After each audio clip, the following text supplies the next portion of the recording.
aimed properly. Gosh, that's so cool. I can point stuff on the board. Wow, how did I manage that? Oh, I need to move a little closer.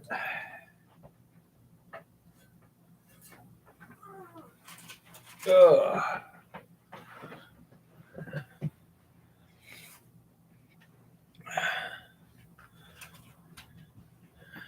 Hello, Patrick. Hello, everybody. Well, Jim's taking the night off again. Apparently, he was doing something for someone. Uh, Something about remodeling something. And it's supposed to be done tomorrow, and so he's like just gonna have to prioritize or something. He's actually working rather than sitting on his butt and eating baby food. Ooh, that was harsh. Just saying. Could someone check see if there's a pointy object stuck there between the shoulder blades? Oh, hi, Mr. Lodak. Hi, everybody. Got it, Tricky. Let me see. Yep, got him. I'll take a look at him in a little bit here, Richard. Oh, Tricky send cool pictures. Compton gold miner. Wow, how do you mine gold in Compton, man? Uh, Very carefully. no, Patrick. I think it has to do with a kitchen somewhere. But anyhow, graduated to baby food now, have we? I don't know. It's uh, something probably about that. So, yeah, it's possible, Lars. You should know. You're down there. How am I doing? I'm doing fine. Um, it's been a little bit odd because my diet is the main thing. Pain wise and everything's been a piece of cake. Okay. Hey, Shaggy. And so, not a problem there. But, changing my diet and then it was almost pure liquid diet. I was using a lot of cream to kind of richen things up to um, provide some calories and some flavor and stuff. Probably got a little bit too much of that, especially without a gallbladder. So I was feeling a little peakedy and getting a little tedious with what I was eating. So um, about the middle of last week, Wednesday, Thursday, something like that, I started to take a little bit of a risk. It made some toast and then broke it up and put it in some broth. And that way it can't swell once it gets in you because it's already swollen. And that seems to work pretty well. So it kind of settled my stomach down. Um, my weight has stabilized. And I didn't lose much. I mean, I only lost maybe 5 pounds. So not not bad at all. On the whole, pretty good. And I'm going to go to the doctor tomorrow morning for the 2 week checkup. But no problem. Yesterday I was having a little problem with some pain, but it appears all it is like if I go to sleep and my intestines are trying to make some gas, and it just kind of sits there and everything inflates a little bit, then all the stitches and stuff get a little annoyed. So um, that's the only real issue. It was kind of uncomfortable, so I was a little concerned. But once I got the gas out, everything was doing okay. So that's all it is, I guess. Just you inflate things and there's stitches and what the heck. But yeah, the everything's healing up just fine. No big deal.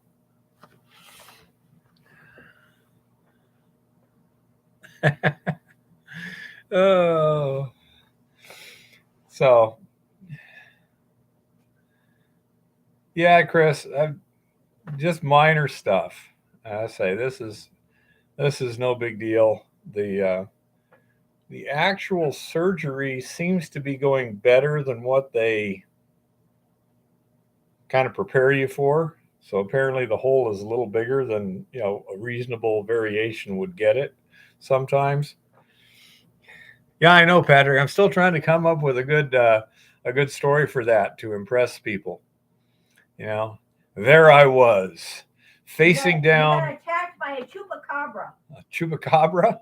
Yep. Got They- claws. They got 12 gauges. These are more like penetrations, Yeah. They were claws. Big claws. And so anyhow, but yeah, my recovery seems to be going fine. And yeah, Mysterious says chupacabra claws. Hey, Mysterious, I got a question for you. Okay, while you're here, yeah, I know, Tricky, not a problem. I'm doing fine.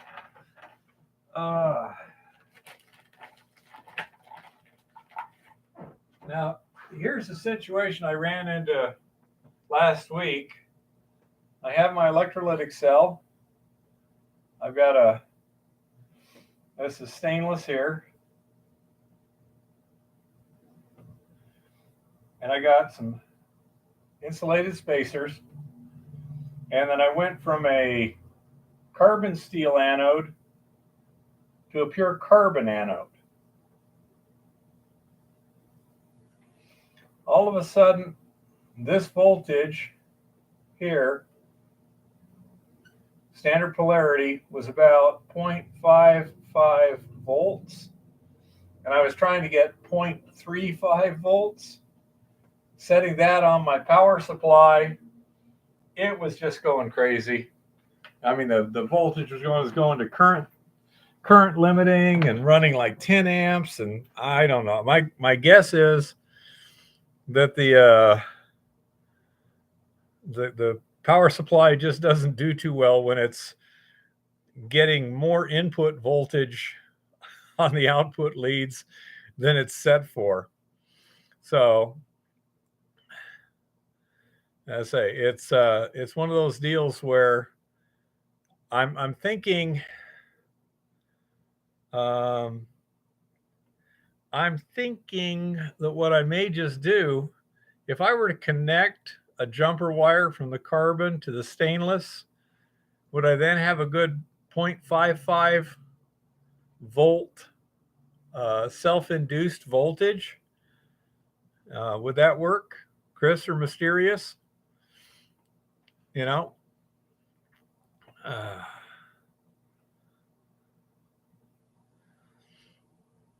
Yeah, it was. It was pretty interesting because it jumped. I believe, if I'm not mistaken, the voltage was reversed with the stainless to carbon steel, and so I say, but when this power supply, it's got computers in it. You are correct, Mysterious. I measured 0.55 volts. I did. I set it to 0.35. Get it, turn it on, and it jumps up to 9 point something, or it just goes whack, and suddenly it's running 10 amps. Red light comes on, it starts tripping out. It means you can only set a voltage on your PSU higher than 0.5. So if I set 0.56, I might be able to get a 0.5, get it kind of as low as I can. And I think that should give me pretty good plating of fairly good selectivity with only the gold Mysterious. Because, unfortunately,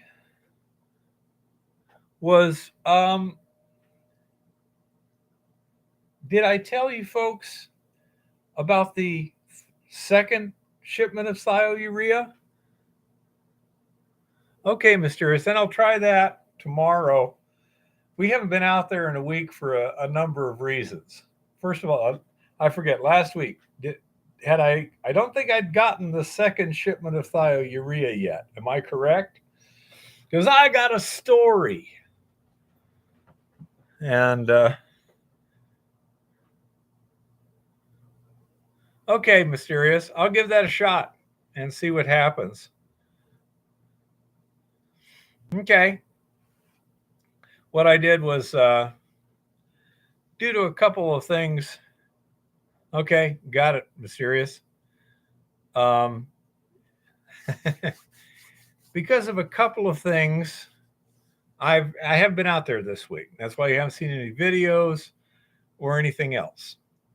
The reason was, as you all know, I call it 2 months ago, roughly, I ordered 500 grams of thiourea. It showed up. Everything was working good, having a good time. And that means I was running low. So I go, okay, I'll order some more. Same thing, push the order button. And so a couple weeks ago, when I'm ready to do some final series of experiments, get a package in the mail just in time to get this stuff done before I go under the knife, you know? And I opened the package and it goes, I'm looking at it as sodium carbonate anhydrous. Well, that's not thiourea. And quite frankly, I don't need to spend $25 for 500 grams of soda ash when I've already got 25 pounds of it. I split it with Lauren, but I think it was like little over $1 a pound. So yeah, anhydrous washing soda, exactly, Mysterious. So, you know, Eva gets on the thing and does the little magic when we get the return thing, and they're supposed to send. It was labeled very thoroughly. I mean, it's got barcodes and the whole 9 yards. It says thiourea. Don't want to break the seal. And you know, it's very professionally done. You know, this came from the factory like that. So we ship it back. We order new, and now another one's coming in. I got to go to the surgery. So it's like, okay, fine. Once I'm done with the surgery and I'm healed up a little bit, about the time I'm ready to go back to the lab, I'll have my thiourea, and I can do the experiments I was originally planning to do before I got sick, you know, before I got butchered. And so we got a package. I'm like, oh, goody. Just perfectly, you know, it just showed up today. And so I get ready to head out to Lawrence, you know, open it up, because the last one was a little bit of a surprise package. And it was disodium hydrogen phosphate. Which we have no idea what I'm not even sure what you would use that for. You know, at least the sodium carbonate, I've got an idea, you know. So anyhow, I was like, what the hell? It's a fertilizer? Sounds like it. Anyhow, so I wonder if you can leach with it. We went out to Lawrence, did a few things. He had some urea, and I was going to do some tests with urea, so I put a little urea in the old solution I was reusing. And that's when I found out about the electrolytic cell potentials and stuff for that. Yeah, at $27 a pound, I don't think I want it, Chris. I'll get some Dawn. And so anyway, so we came back, and this time, I don't know, Mysterious. Lauren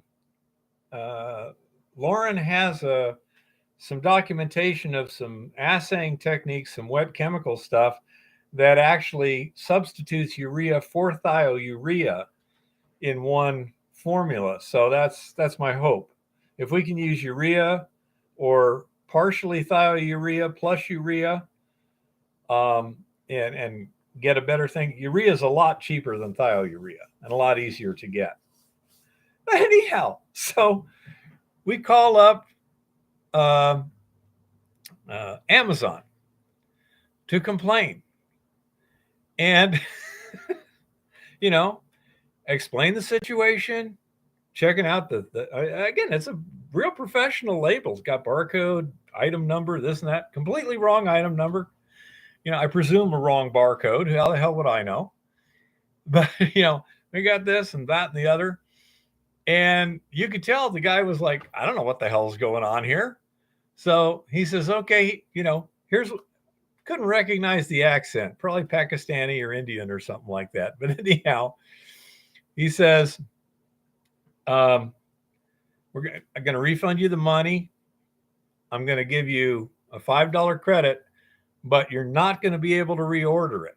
I'm going to take it off the website for now. Obviously, it's like things are going all to hell. Who knows what's going on? Seems perfectly reasonable for me.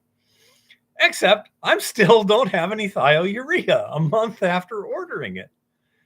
So at this point, I went to the claim owner and suggested, why don't we buy, because I'd already gotten a quote from the local chemical supply company.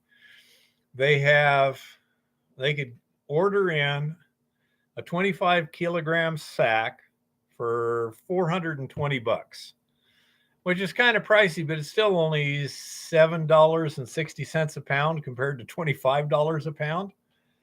And we'd have plenty, wouldn't have to worry about this, blah, blah, blah. So he says, is it a local company? I said, yeah, Chemical Montana down the street. He says, order it, So it's on the way someday.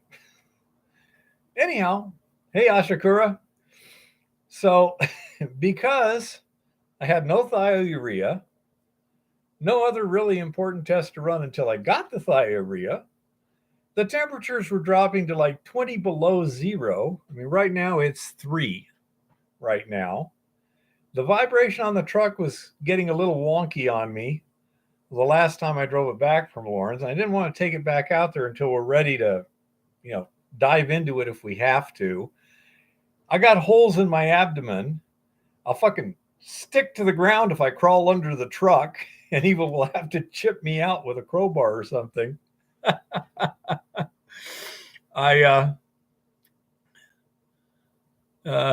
So we just said, okay, we're just going to hang out. That's it. We're just going to hang out, take it easy, let me heal up some more, because there's really not much we can do to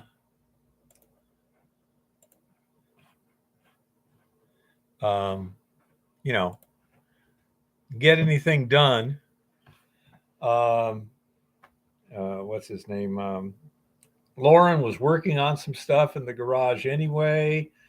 And so, he was perfectly willing to stop what he was doing in order to, work on my truck if necessary. But, he's already got 2 or 3 things in progress. I know he had his own excavator. He's got another excavator that he's waiting on parts on. He had a rototiller that was torn apart and needed reassembling stuff. So it's like, okay, look, there's nothing urgent. It's the middle of frickin' winter. I'm already messed up anyhow. So, no sense taking any chances driving on icy roads and stuff. So just said, okay, we're just going to sit around all week. So we've been basically, except for one afternoon, we've just basically been sitting around the apartment since the last time I talked to all you folks.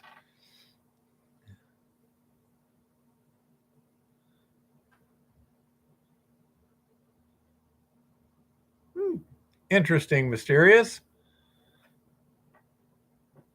Huh. That's also, I think, similar to what Chris thinks is happening with the, I think it's sodium ferrocyanide, in the Eco Goldex. I think that's Chris's idea there, is we're actually getting some cyanide leaching but without using the cyanide complex, using the ferrocyanide complex as the source. Not sure. Yeah, I need to rest and get well. It's been really, really annoying just sitting around the apartment here. Luckily, I don't think I've been too bad on Eva. She's been, of course, very patient as always. And but that's what's happened last week. Now, I've been talking with Coulter Young from Mining Magnets. I've met him a couple times personally. Nice guy and everything, but he also seems to have a real knack for inventing stuff that's very well thought out. Okay. And then, so I thought, Coulter, my bucket splitter, I mean, that's something that you could make, and sell if you want, and just give me a little bit for each unit you sell or whatever. And so I sent him the plans, and he came up with his own version of it, which is fine. He's got a pretty good mind for invention. He does a good job. And so he came up with a design that, instead of being welded together like mine is, bolts together. I haven't seen it yet, but the idea is it all comes shipped fairly flat in a box. And then he also printed dot matrix, printed out of plastic, a smaller Jones splitter. And so he's going to ship those to me. They're probably in the mail right now.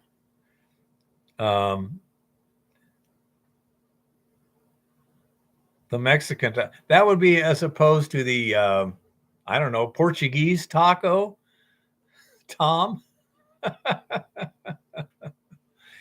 But anyhow, so when they show up, we also talked a little bit, and he's going to send me another couple things, some plain sand, some magnetite, and one of his magnetic separators. And so I'm going to do another video on the nugget effect, sample preparation, and both homogenization and splitting, because what I'll be able to do is combine visually two different things, and so you can see what it looks like, deal with it, and then separate it again, get the actual proportions and stuff. So I'm really happy, with the opportunity. I say this stuff's in the mail. I think there's probably going to be a few modifications before the production thing, but yeah, Dave, I agree that it looked pretty solid the one he made. Because again, he was planning on bolting it together, so it has to be a little bit stronger, I would imagine. But another possibility for that to save weight might be aluminum instead of stainless steel. Mine is made out of stainless, but it's like, I think it's 22 gauge stainless. And as such, it's got a bit of flexibility. On the other hand, if you made it out of like 14 gauge aluminum, it would probably weigh about the same, but it would be a lot stiffer. So anyhow, we'll see when they show up. We'll try them out, do a few things, make a video, give him some feedback, and then he can do his next iteration there. But anyhow, it looks like we'll have something where you'll be able to buy either a full-size bucket splitter from Coulter, or a smaller, more laboratory size splitter, And so that's going to be kind of interesting, but it had not showed up at the post office as of today. And so Say we shall see. But that's another thing I can do while waiting for the damn thiourea, because this 50-pound sack's going to take theoretically 2 to 3 weeks. So we'll see how long it takes to show up. I don't know, but what the heck. And what are you doing over there, little one? Listening to a song. Listening to a song, huh? Yeah, we got mood music now, guys. Ella Fitzgerald, people. Ella Fitzgerald.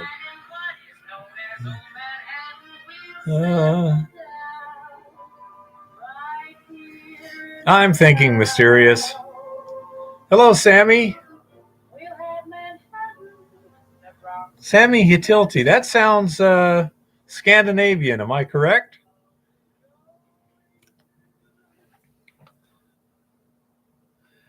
So, anyhow, that's kind of what's been going on. And I say, we'll get back into the lab. I'll be doing some stuff before the thiourea shows up, but just not a heck of a lot, you know?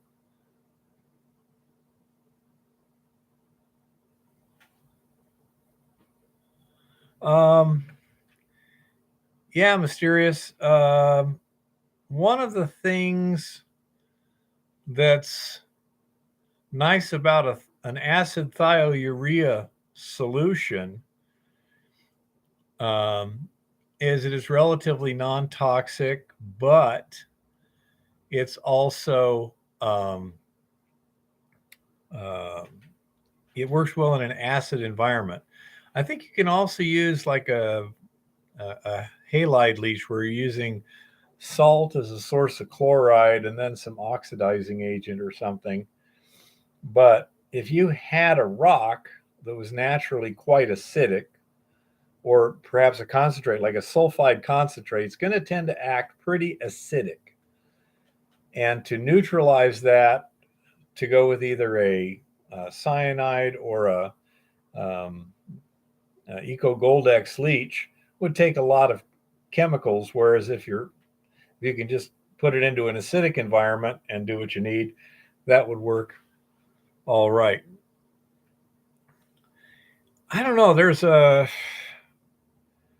a paper I had a long time ago, seemed to have lost it, from American Society for the Advancement of Technology. And it was on this, I think it called it a saline leach. ASAT, saline leach for gold.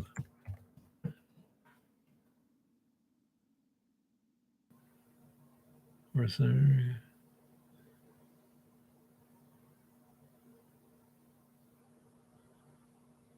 ASAT's E-Tower? Saturated saline, bulk leach extractable gold. Doesn't come up there. Let's see. Saline leach for gold. Delete. Try that.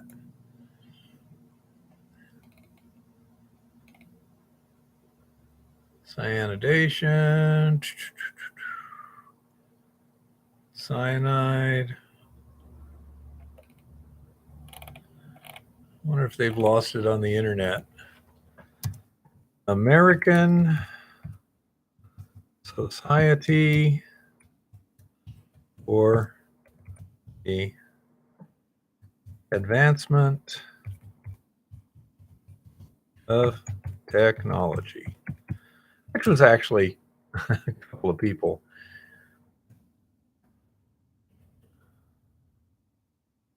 There's using acid sodium chlorate. Minerals of gold, primary silver recovery by silver chloride method. Yeah, those are the people.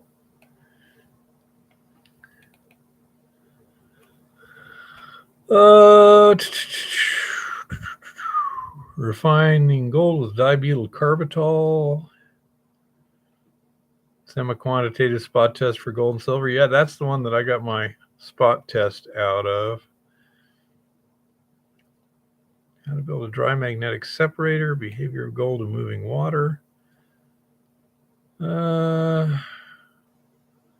Leaching with SSN. Not sure. I'm going to save this one. Because, yeah, they had these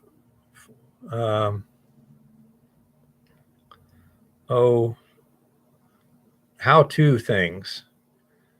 Plaster tablet torch tests. Then they found metals by hydrogen peroxide reaction.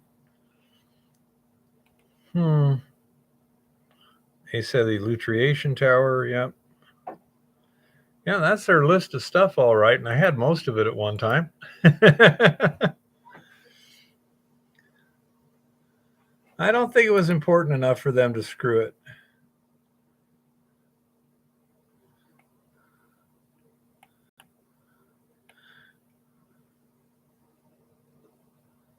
Okay, salt plus calcium chlorate with 25%. Yeah, I say it might be something like that. If you had a real acid matrix, then you wouldn't want to do a basic leach if you can avoid it. On the other hand, if you've got a basic ore like we do, it's got oh goodness, not limestone, dolomite. It's got dolomite in it, and so with something, heck, we don't even have to hardly add any lime to our ore to get it into the pH range that we need. When we're doing a batch, how much lime would we add to a brand new batch, little one? A brand new batch, at most about 2 cups. Usually it was closer to a cup. About 1 cup of lime per 3/4 tons of ore to get proper pH adjustment. Our ore was already basic. Yeah. And so that made for very low chemical consumption.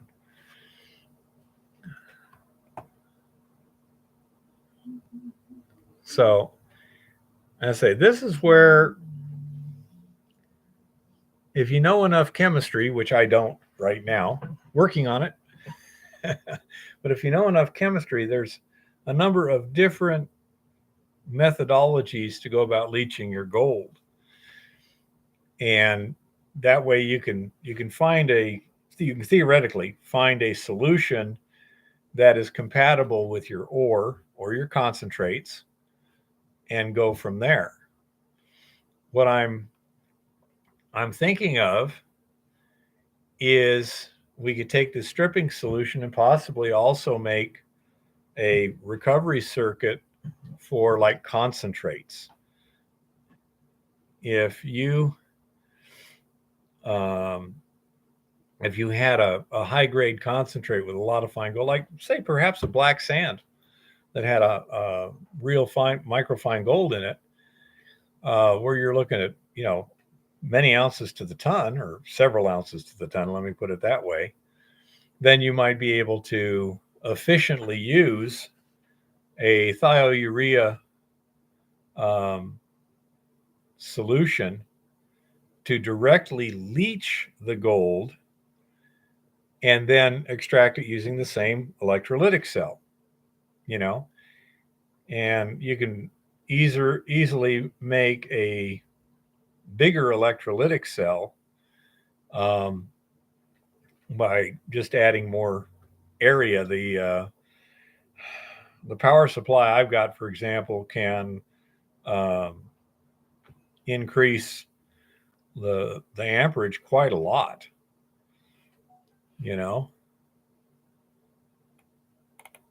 So I say that's another possibility with our, with the stripping circuit we're working on, and we'll just kind of have to go from there.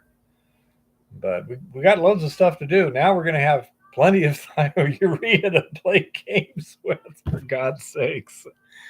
I'm wondering if we have sulfuric acid and and urea as opposed to thiourea. Say, but we might be able to throw a little bit of thiourea in there to where things are kind of exchanging and keep the thiourea concentration fairly steady. I just don't know.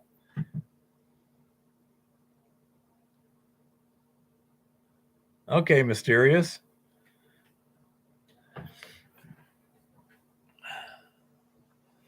Yeah, the problem with direct electrowinning from leach solutions is they generally tend to be fairly dilute for safety's sake, and using large tonnages of solution, and they also have to be relatively inexpensive. But the gold concentration when you're direct leaching from the rock tends to be low enough that it's kind of a pain in the butt.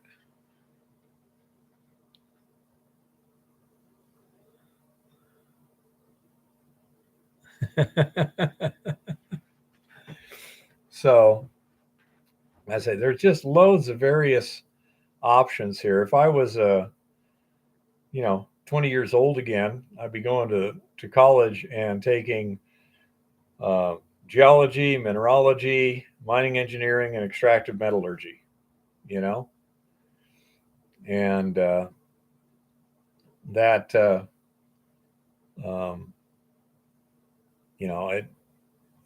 I'd be in a lot better shape than I am now.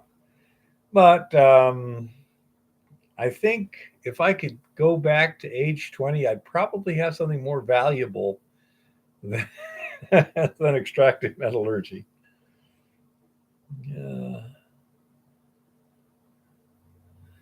And yeah, Mystery, that's the whole idea of the ion exchange resin. We're getting, oh, good Lord, what is it? We're going from like 10 parts per million to 10,000 parts per million in one step.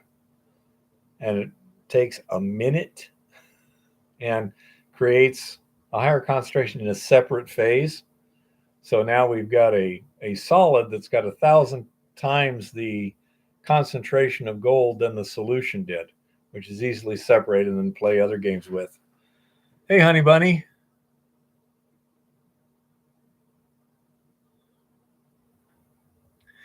Don't know how well that would work, because the sulfuric acid we're using is to get the pH down to right around 1. And that's it. I say urea sulfate, I probably doesn't. But yeah, I have no idea. I'm not a chemist. I know just enough chemistry to get me in trouble. So anyhow, that's the dealio there. Well, you haven't blown anything up recently. The last time we had something really exciting was that runaway reaction with the loaded resin and the aqua regia. I think that was the last time things got really interesting.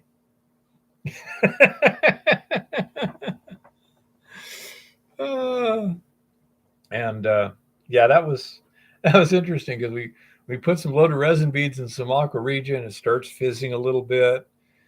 And it's like, oh, that looks cool. And then we were doing something else, and we look over and it's fizzing more, and then look over and it's fizzing even more. And it's like, let's put this in some secondary containment and stuff. Before it was all over, like, let's get it outside. That's pretty hilarious.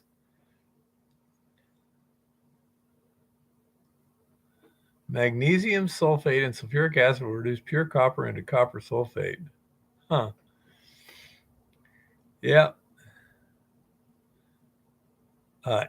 No, I do not currently own any projects. We are working on some preliminary testing and feasibility work on a couple of projects, but it would be what I would consider to be in the early exploration and extractive metallurgical investigation stages.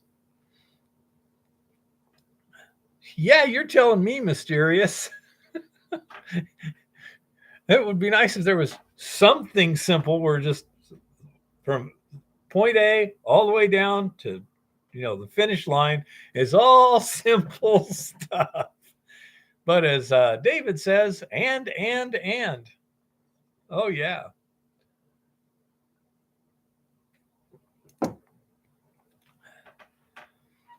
Yeah, and in Montana, it's actually directly illegal. Okay. The environmentalists got them to ban new cyanide projects in Montana. That's why we went to the BioD. Not BioD. That's a different leach. That was down. I think that's a bromine leach or a halide leach. That was Bahamian refining. But that's why we went to the Eco Goldex, is because we couldn't use cyanide. We had to find something else because the gold was just too damn fine. I actually figured it out, unless I've misplaced a decimal point, which unfortunately has been known to happen. At the size gold that we have, i.e. 7 micron gold, it takes about 250,000 particles to make 1 milligram of gold.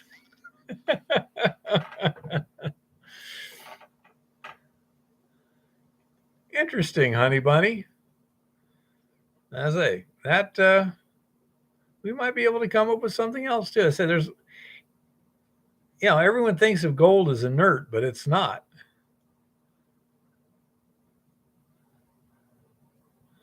Well, thank you, Ann.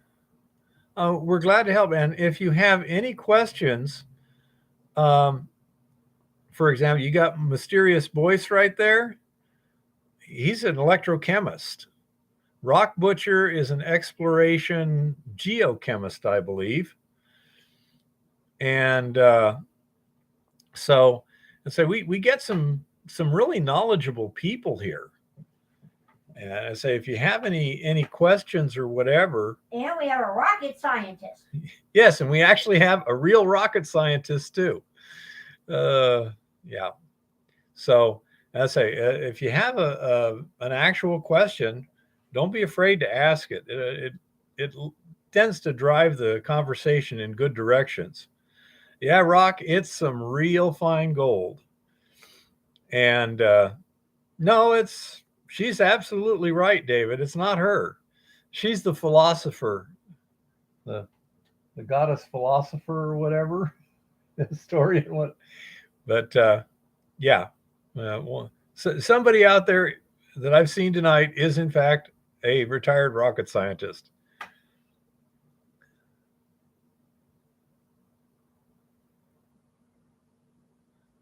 I am a mad scientist. Interesting, honey bunny. Oh, you're more of a annoyed lab tech, not a mad scientist.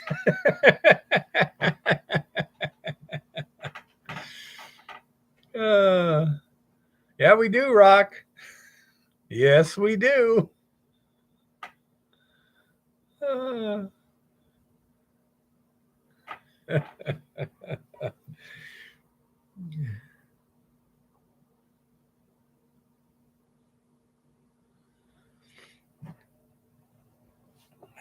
The other question, Chris, too, would be if you're using it for stripping and or direct leaching of high-grade material, you could maybe directly electroplate it, too.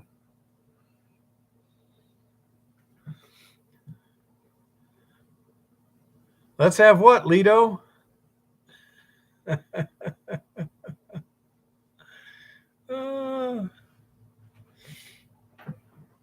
You want to see the gold? Well,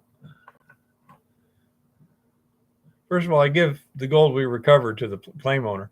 This is some gold I'm planning on using for my demonstration on the, what do you call it? Nugget effect.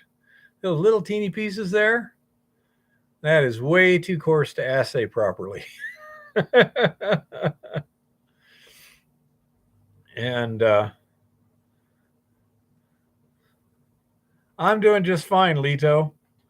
I'm retired, and so if I was to make too much money, then all my medical bills would suddenly go way up. And so there's there's some benefits in certain situations to be able to just live modestly and enjoy life, which is what we're doing. We're having a real good time, not getting rich, not trying to get rich. But I mean, I spent decades trying to get rich, and I was working my ass off and not having a lot of fun. Now I'm working to a much better balance. I enjoy working, so I'm working, and I'm just having a good time. I meet some great people, and we're living a good life. Don't see anything yet, Lito. Let me look in the junk mail. Repayments by Guwei? No, I don't think that's me. Let's see. RE January contract. That seems unlikely. Let's go to inbox here and see what Richard sent me. I'm not going to be able to describe much, people, as there's secrecy involved here. Let me click this.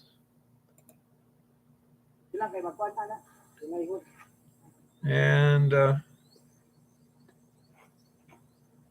there's a building out in the jungle here. Ooh, that's some nice bamboo walls. I guess this is the field camp.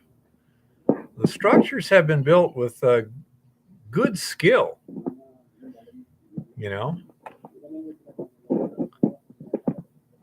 very nicely executed construction techniques, very, very neatly and precisely done. So the people who put that building up know how to put bamboo up. That's for sure. So let's see. Let's try the other one here. See what that looks like. Picture. Somebody deep in a hole getting down to wherever it is that they're trying to get to. I hope that hole doesn't need any shoring, Tricky. Looks pretty solid there. But I presume the people who are doing it know their soils and such. They've dug a bunch of wells or something like that. But that is a very neatly done shaft through a fairly fine-grained soil. It's not real fine-grained, but I mean, I can't really pick out any particular rocks. But very well executed. Let's see, close that, go back here. Still don't see anything, Lito.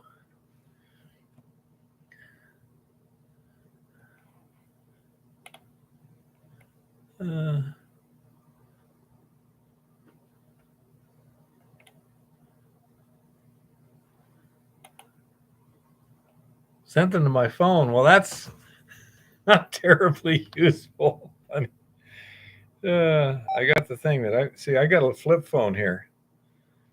So let's see if I can even see anything.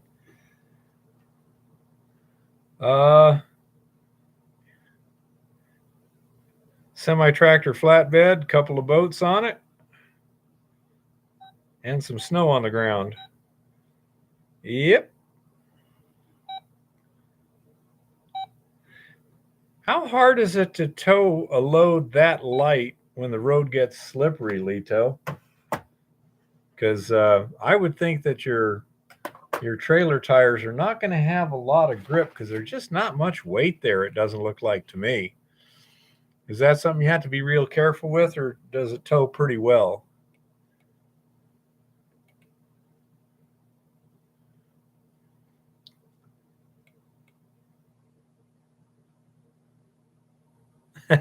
No, that's okay, Lito. My skin is so thick on the fingertips, the touch screens don't work too well with me. I appreciate it, but yeah, I like flip phones. I prefer spending my time doing stuff as opposed to learning as all the updates happen and stuff like that. That's what I've got her for, you know.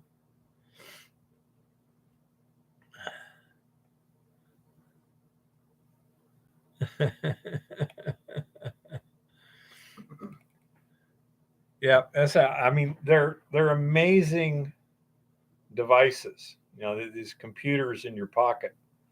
They can do an incredible number of things.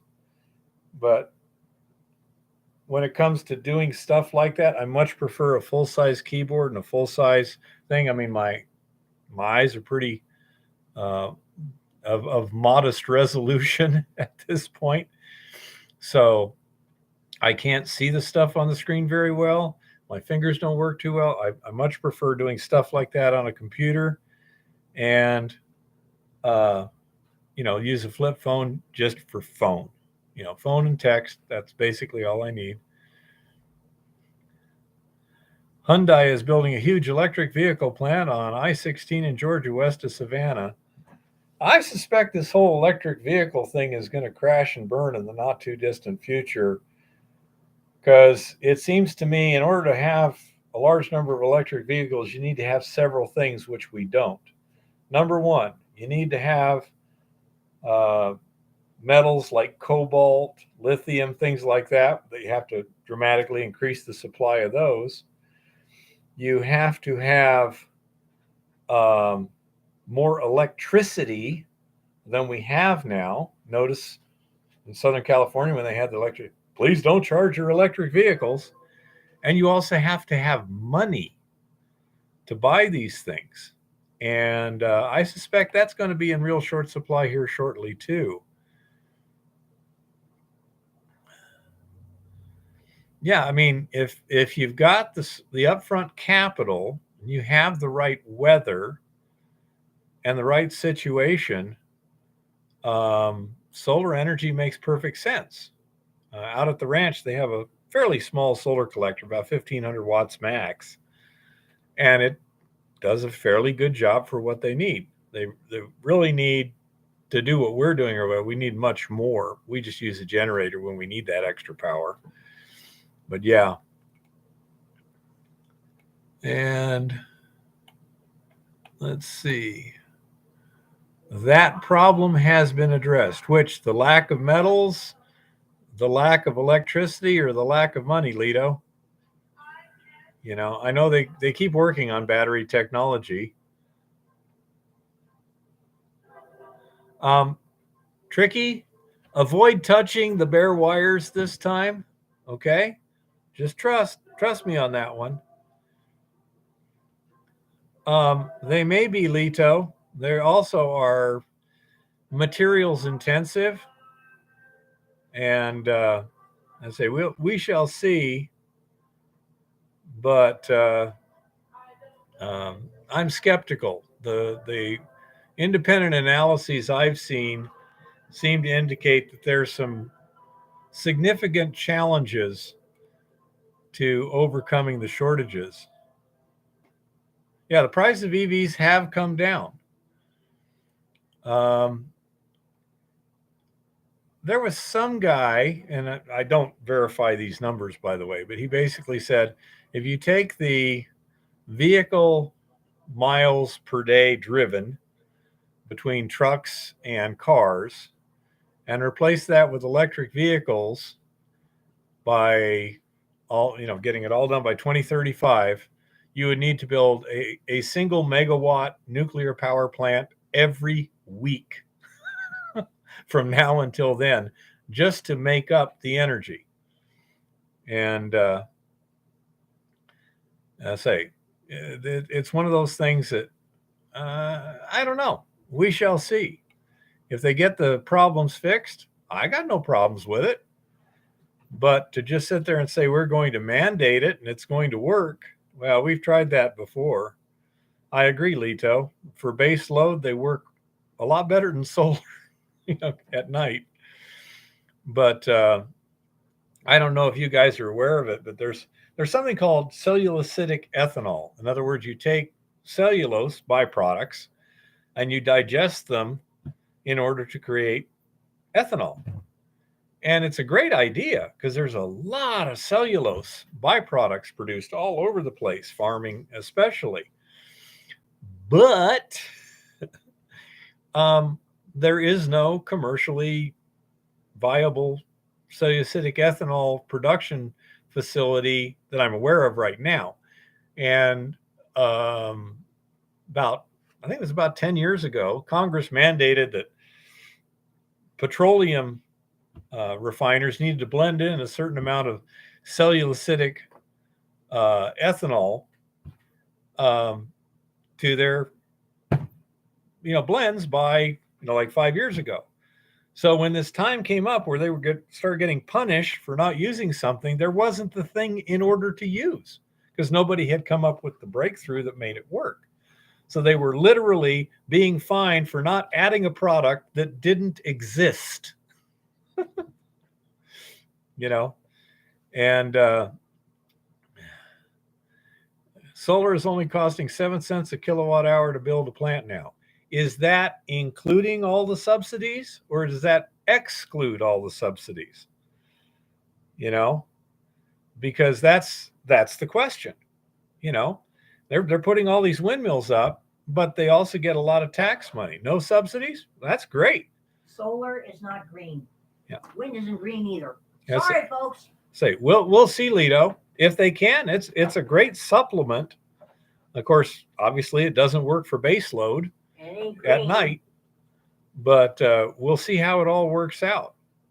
Agenda's a crock. And especially the remote installations, like at mines and things like that, it would be nice. By the way, Lito, you seem to know this. What's your what do you call it? What is the conversion efficiency now? I mean, I know when I first started looking at it, was in the single digits. I think now it's up in the 20s, somewhere like that. Don't matter. It ain't green.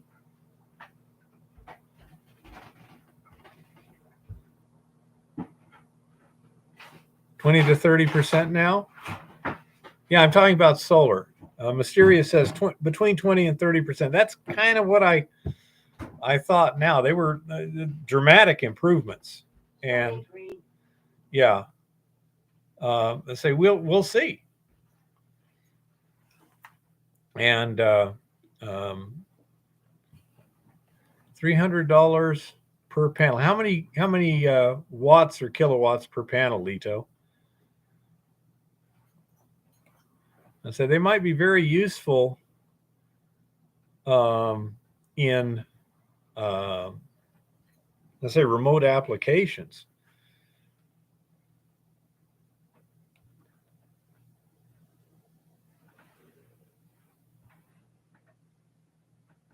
Want to be green, ban crypto, go nuclear. Okay, so about $1 a watt for the small stuff, huh?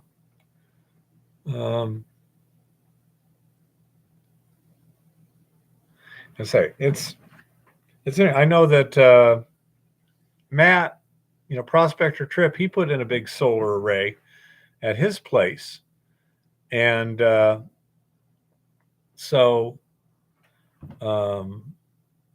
say he's got a pretty good array there. Yep. And say we shall see how it all works out. John says I can get panels for as low as 26 cents per watt for volume. Geothermal has certain advantages. The big problem with geothermal, as I understand it, is mainly scaling and stuff like that. Just like ocean thermal, theoretically is really good. And the problem with that is biofouling. They haven't gotten that fixed out. Tell me, Lito, what's the bad part in Georgia there? Hi, Ricky. Because the one I liked with the while you get that typed in, Lito, let me show everybody something. Now, this physically works. Okay, it has some operational issues, mainly biofouling of the membranes. Here you have some land, and here you have ocean. Okay? And this goes deep. You need to get, I think it was something like around 3,000 feet or more.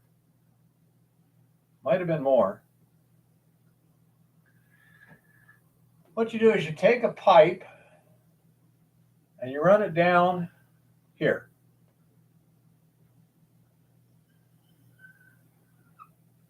And at the bottom, you put a semi-permeable membrane, like they use in a reverse osmosis filter.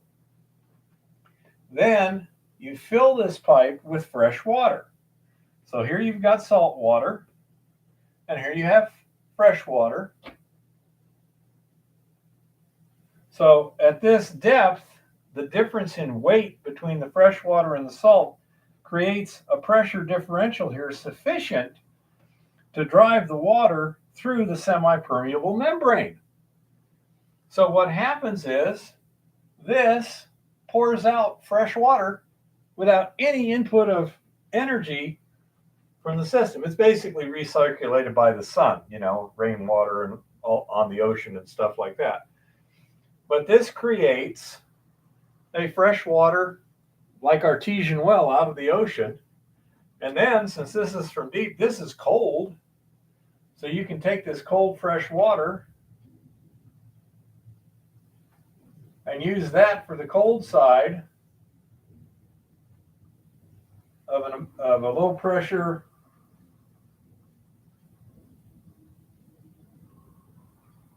turbine with something like ammonia. Okay? And you just use the warm surface water for the hot side. Now, the efficiency is relatively low when you only have like a 50 or 60 degree temperature difference between the hot and the cold side. But as the energy is essentially free, it's kind of nice.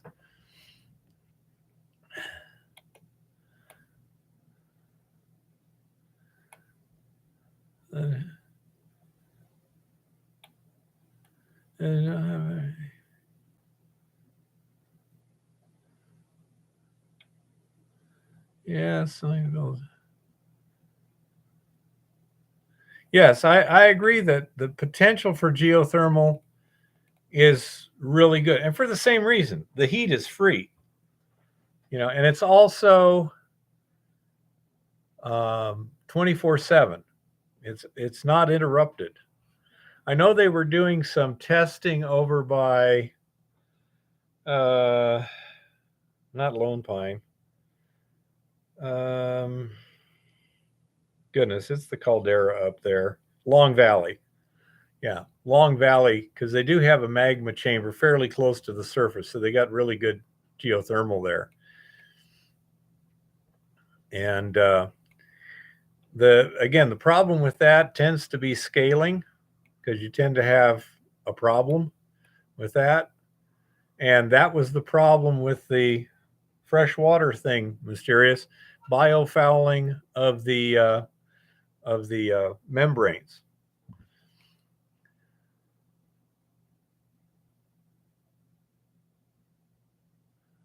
Exactly, honey bunny. If you've got, I saw a thing here that was in Hawaii where they were using ocean thermal. They weren't doing the freshwater thingy. They were just pumping the water up. And I believe the bottom water was somewhere around 35 to 40 degrees Fahrenheit, and the surface water was about 80 degrees Fahrenheit. Yeah, I've actually done a few jobs over by those geothermal plants in the Salton Sea. And again, the scaling is the problem. It's just enormously saline, and they have to re-inject the brine to keep from having just an enormous disposal problem. So that uses a lot of energy to push it back into the ground too. That's my thought, Mysterious. And yeah, Ricky, that say there's some kind of high pressure, high temperature geothermal brines there. That would be nice. They need to make sure that they don't have a breach in that canal. Yeah. That's right.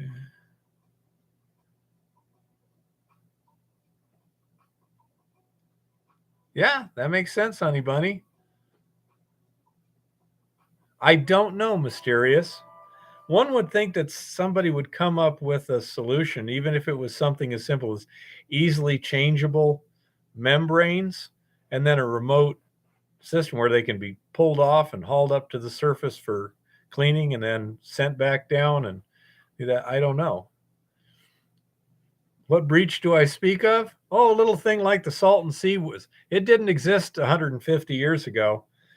They lost the bank of the Colorado River. I think it was about 1910 to 1915 and around that area there. And that the Salton Sea is made from the Colorado River dumping into the Salton Sink. They've managed to get the bank plugged up, but it took them quite a while. That's why the Salton Sea is continuously getting more salty, because it's just a temporary thing.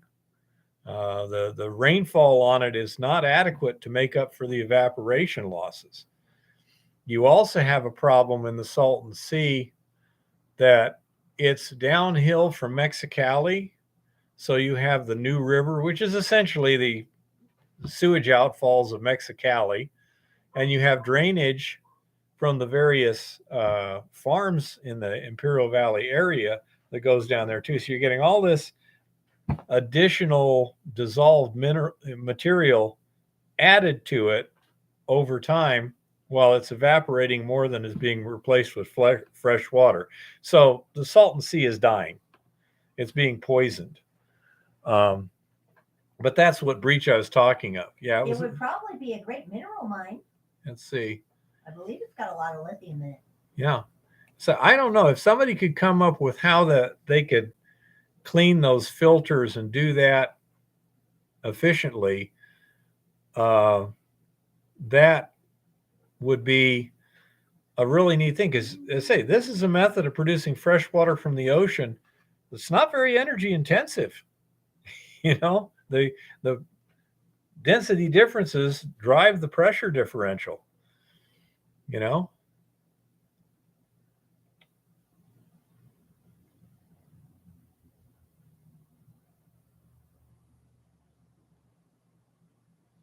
that's right. The membrane is down here. The pipe is mechanically filled with fresh water to start the whole thing. Once you've got that membrane in place, then you pump fresh water in there, displace the salt water, and then the pressure in the freshwater column is less than that in the saltwater column because it's less dense. And that creates the pressure differential right here at the ion exchange, not ion exchange, sorry, semi-permeable membrane. And there you go. It's all these technical little things. You know, it's like, in theory, it'll work fine. However, in practice, there are complications. And.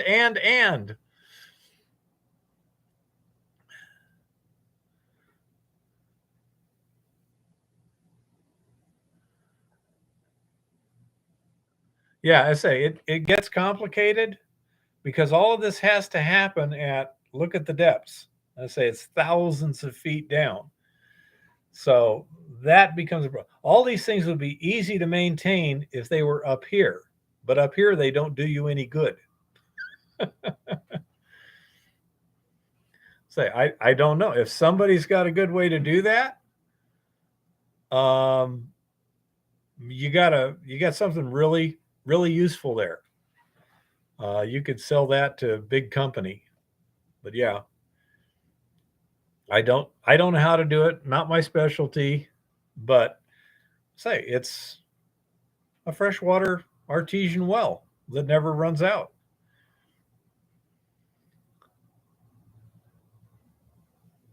I presume they could if the environmentalists would let them, Fox. A lot of times it's not technically difficult. It's just legally difficult, like there's a lot of mines that could make a lot of money if you could get them permitted and operating, you know? I don't know, Lito. On the other hand, if you had, as was it Lito, I think, suggested a canal from the ocean, which is right there. You've only got a 40-foot high. It's quite wide. It's a couple miles wide, but it's a 40-foot high berm basically. And thank you, Nawaf. I hope I pronounced that right. Glad you had a good time. If you had a canal from the Sea of Cortez to the Salton Sea and could control the water flow through it, you could add, almost fresh water comparatively. You could add seawater to, say, one end of the Salton Sea and then pump the saltier water from the other side out, or depending upon the actual salt content and what was in it, dry it and use it for chemicals.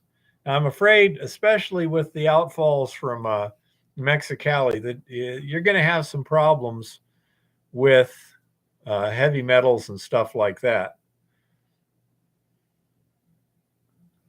And thank you, Nawaf. See you soon. I hope so. Don't worry about asking. If you got questions, just ask them. They drive the thing here. That'd be possible, but Lito, the problem is it's not nearly the same elevation. So if you just pour seawater into it, you're going to get evaporation. It's going to do exactly what it's doing now.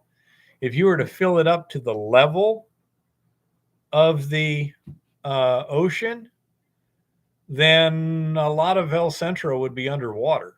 If you drive through El Centro on Interstate 8, there's a big tank. Looks like an oil storage tank. I mean, big. Sitting just south of the freeway there. And about halfway up that tank is a big line. It says sea level. And so you would inundate an enormous amount of farmland if you were to put it at the same elevation as the sea. And that's the thing. There is no outflow. You'd have to have, like pump it back or something like that. And you'd have to, not sure what the elevation of the Salton Sea water is right now. Let's see. That's a good question. Elevation of the Salton Sea.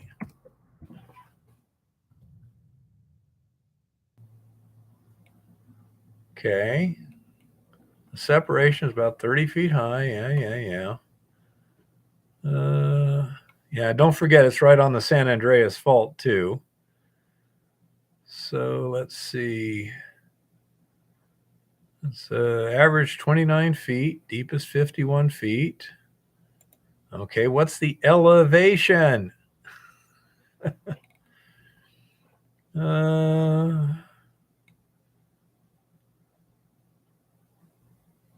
Sea elevation, 235 feet below sea level. So as you can see, if you just dug a canal right through there into the Salton Sea, you're going to inundate an enormous amount of area. And a lot of that's productive farmland.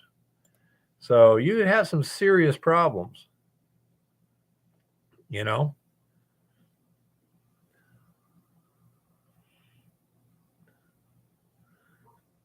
Yeah, fault runs right across the Salton Sea.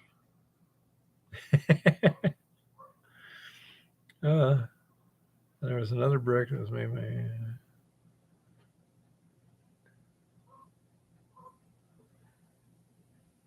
Yeah, I say it would be energy intensive.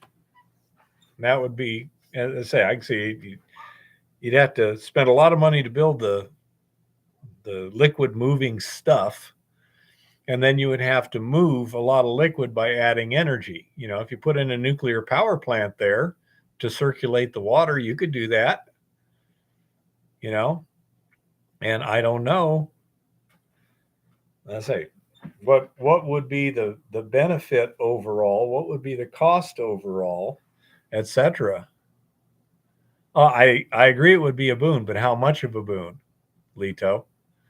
That's the question. I mean, I years ago when I was a teenager, I had some corvina that were caught in the Salton Sea, and they were some tasty rascals. But they're all dead now, I think. You know. Uh, so I'd say, and again, I can just see you trying to get the environmental permits passed for that. To give you an idea how extreme these people are. Back years ago in southern Arizona, we had an animal called the Sonoran Desert pronghorn. Okay, now these were like pronghorn antelope, but they were desert adapted, and they were in northern Sonora and southern Arizona, and they were what would you call it? Endangered, highly endangered.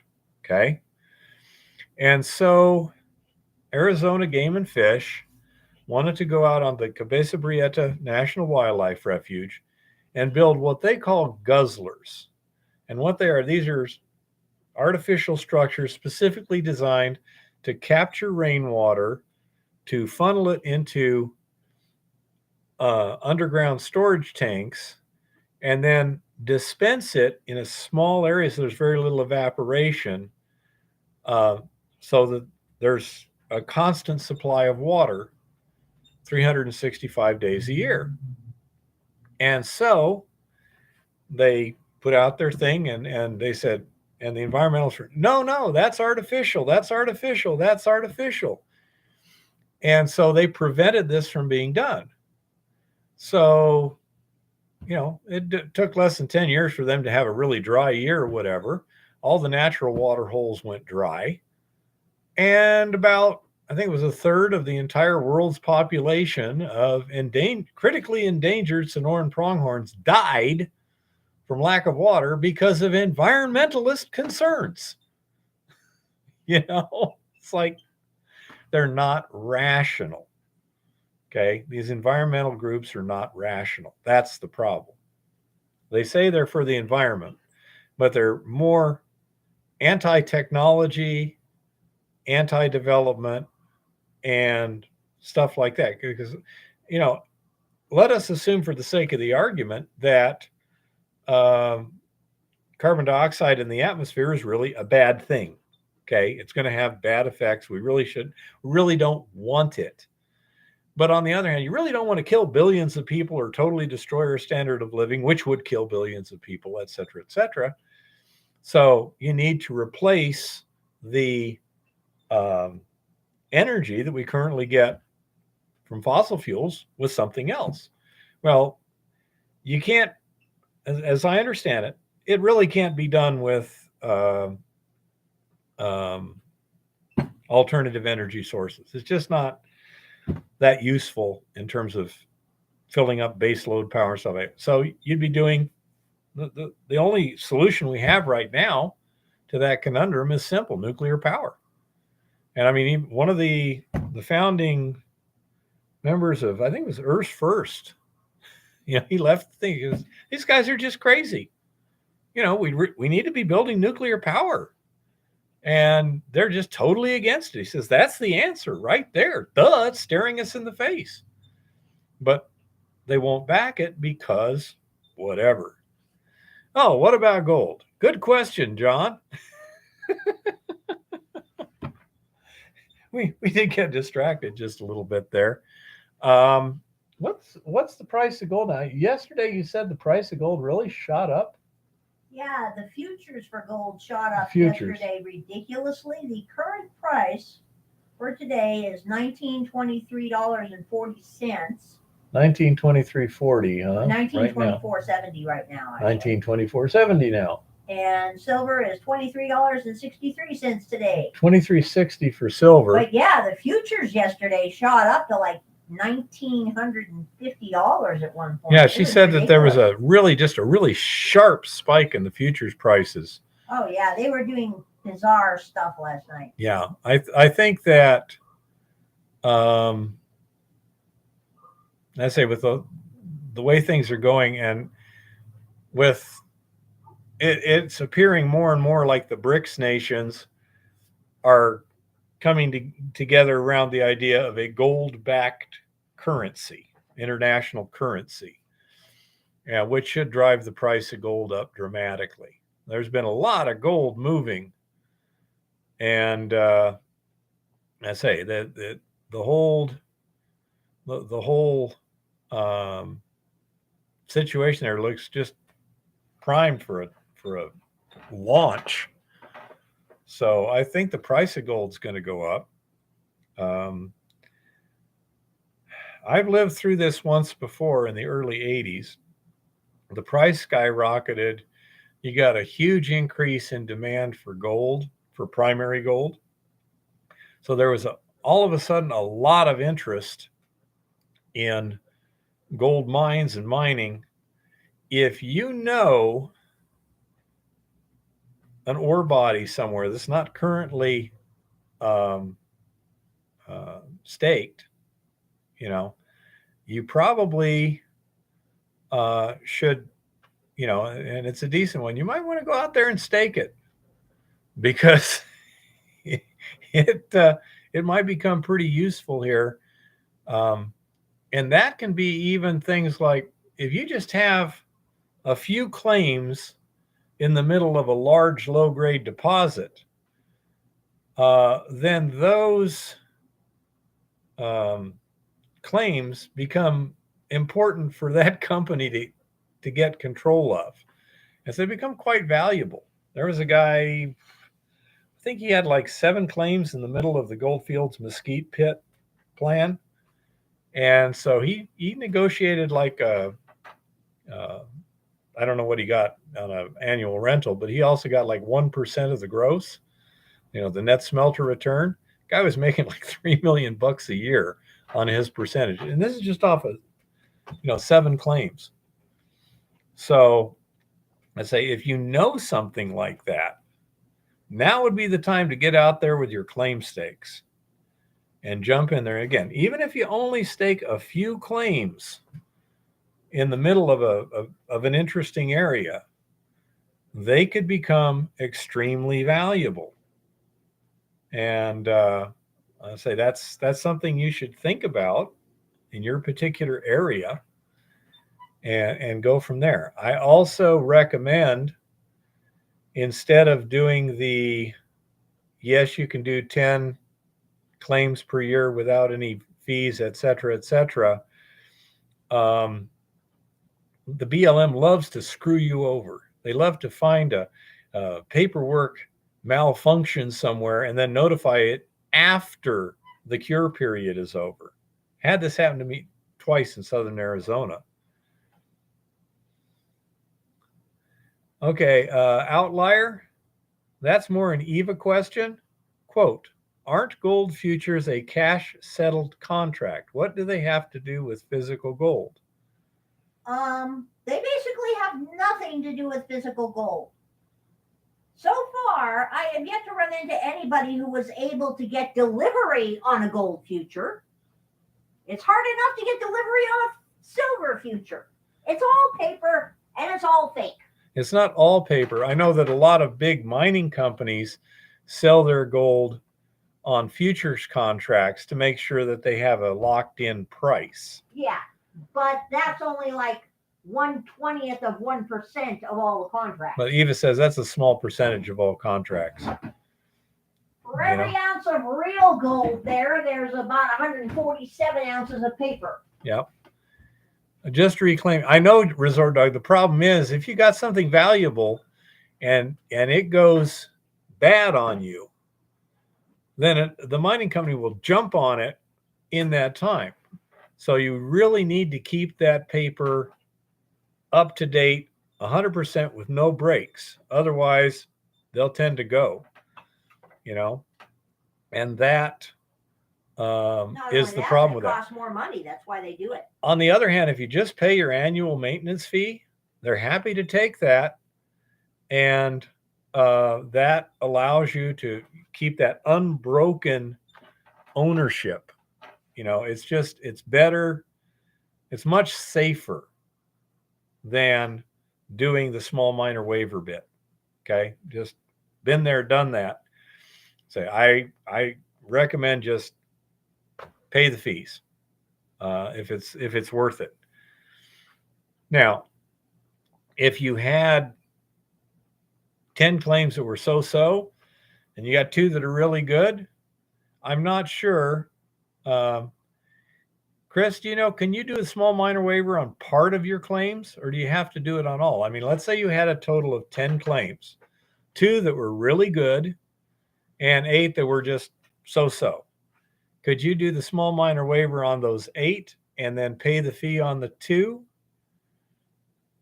And will they accept that or what? Because Resort Dog says yes, but I'm not sure what he's agreeing to. And but I say you might do that too. But I mean, the important claims I would pay the fee on. That's how I would do it. You could also do something where your brother owned the other claims, and he's doing the small minor waiver where you're paying the 2 claims directly. Say once they take your money and give you a receipt, it's awful hard for them to say, "Oh, I'm sorry, you made a mistake." It's like, then why did you take my money? Now, I know that we ran into a situation this year. Well, we ran into 2 situations where people overstaked our claims because the BLM was so far behind on their system And still is. that people could do a search and they couldn't find the claims that we had staked a year ago. And so people went and overstaked us. And in one case, I'm highly confident that the person was just, did it out of good faith, because the way he behaved once we notified him, hey, you're on our claim, and he went to the BLM, he looked it up carefully, and then he sent us a letter and said, hey, I'm sorry, I did, it was in good faith, please don't get upset, and I'll go ahead and pull my stakes later. But in those cases, the BLM was supposedly offering them refunds. So I'm not sure exactly what that situation is there. But I do know that last I heard, the BLM was still behind. You can't trust their system to be up to date on what claims are actually active. And but people were actually getting, as I understood it, I mean, what they claimed, they were getting refunds because the BLM was not checking it. They're just taking paperwork, taking the money, and it's like, well, I'm sorry, it's the exact same spot. I wouldn't necessarily believe that. So, as I say, I don't know, but as I believe that the safest thing to do is on your annual work, just pay the damn fee. If you don't want to risk losing that claim, pay the fee. And that's just as I've seen it.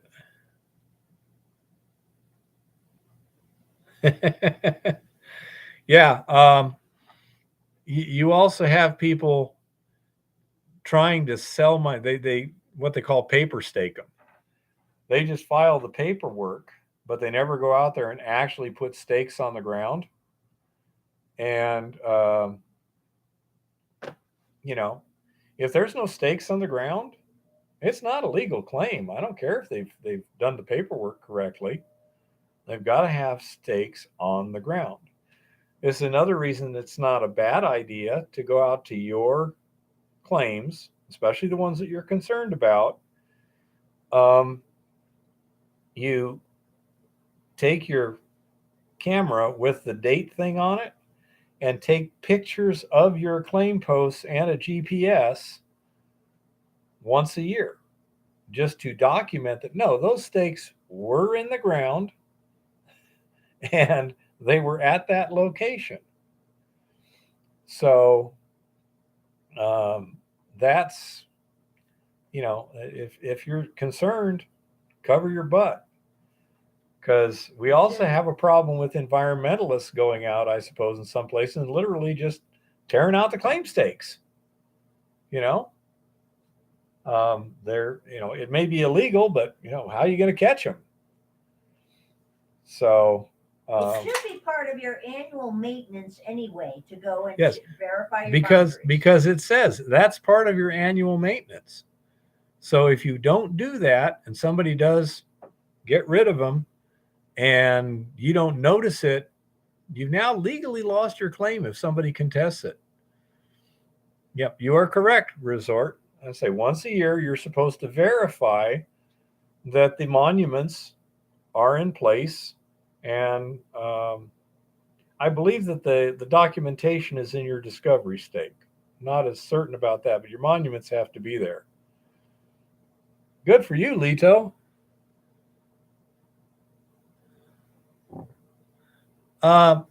Before GPS, etc., like that, they were surveyed in, but the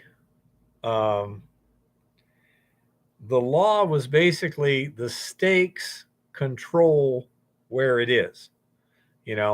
It's not like the description determines where the claim is on the ground. It's where the stakes were put in the ground, and then you define it from there. In my case, when we did staking down in Arizona, I had a theodolite.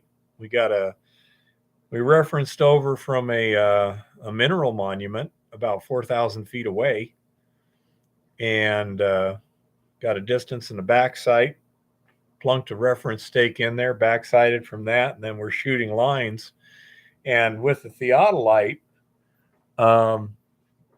you're measuring to the 100th of a foot, and you're doing the horizontal distance if you use the right display instead of the slant distance. And you just, back sight to your previous thing, turn a 90-degree angle from there, and boom, there goes another line of stakes.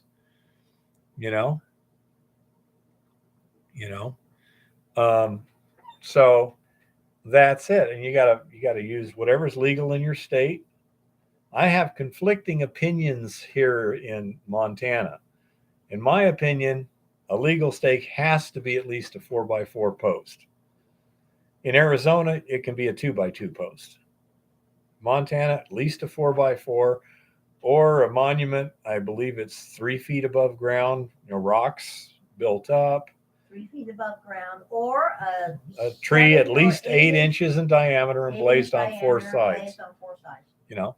And you can also have what's known as an offset stake. Let's say you're going to a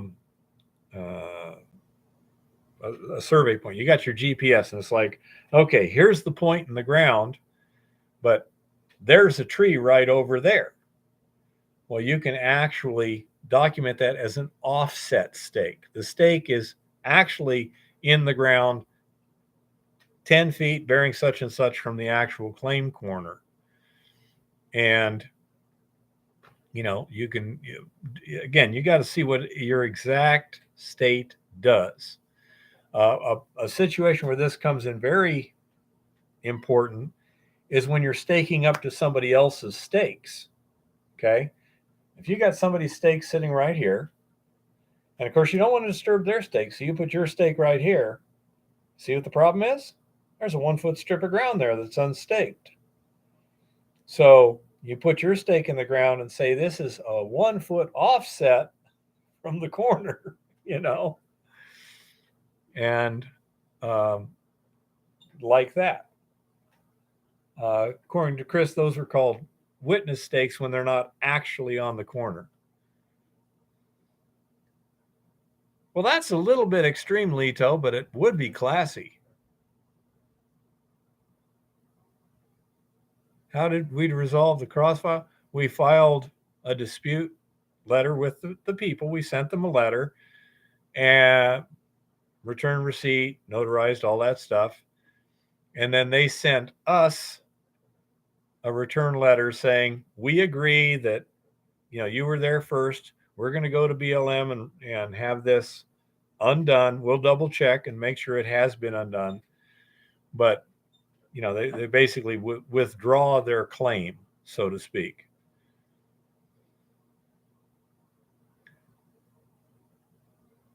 Oh, Lord, I never thought of that, Rock, but yeah.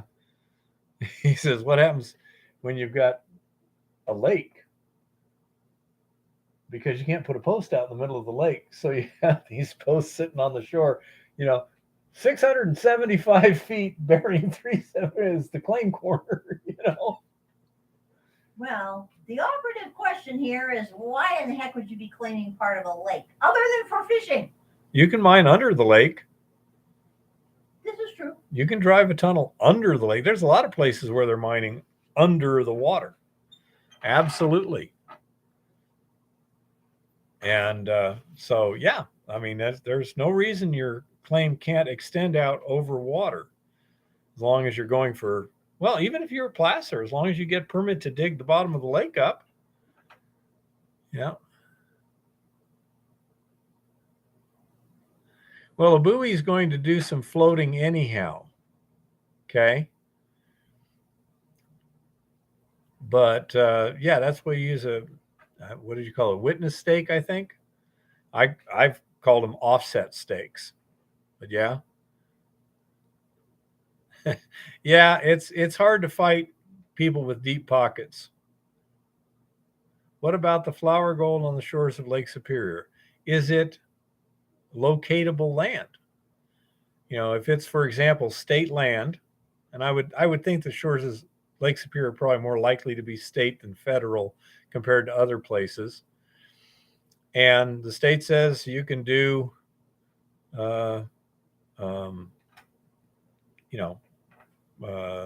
recreational prospecting, then that's what you can do. Yeah, Flower Gold Wizards. He's a good guy. Jason's cool. But yeah, he does Lake Superior, South Shore. I haven't asked him, but the way he's wandering everywhere, I'm pretty sure that's not claimed land. It's probably open to recreational prospecting in state land or something like that.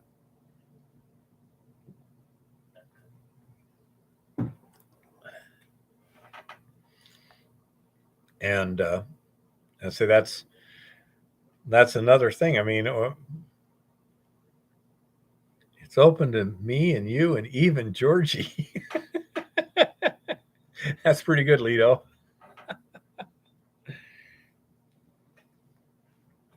See, that's what I'm thinking. As I say, there's areas where it's open to recreational prospecting, and there will be limitations. You can only use thus and such equipment.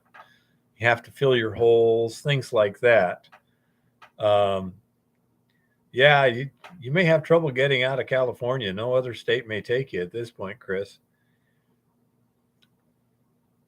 And but say you try and move in a 6-inch dredge, you may have a problem there.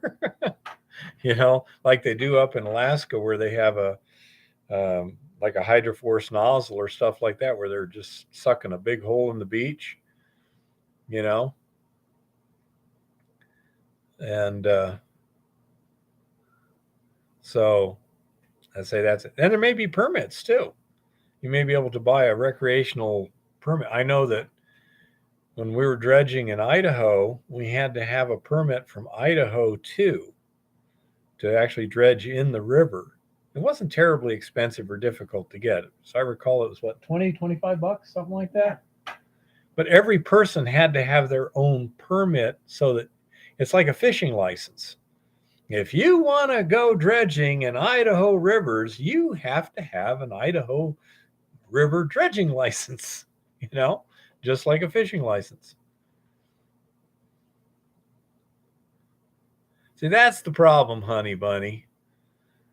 I like to have some gold at the end of the day, so I'd be wanting to use equipment where it would be really hard to make it look like it did before I got there.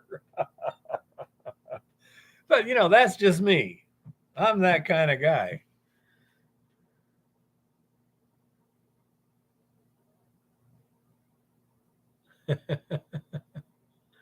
That's pretty good, Lito.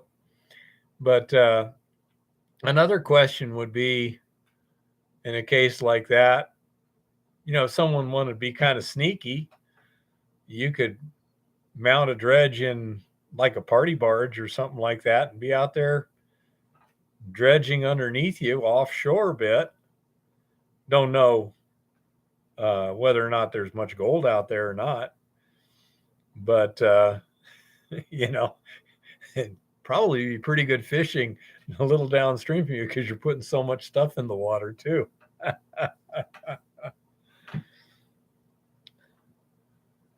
Exactly, Mysterious.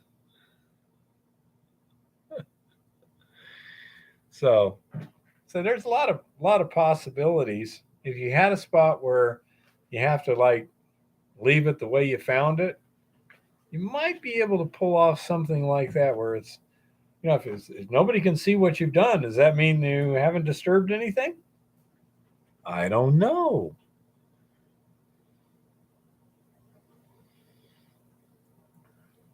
Yep.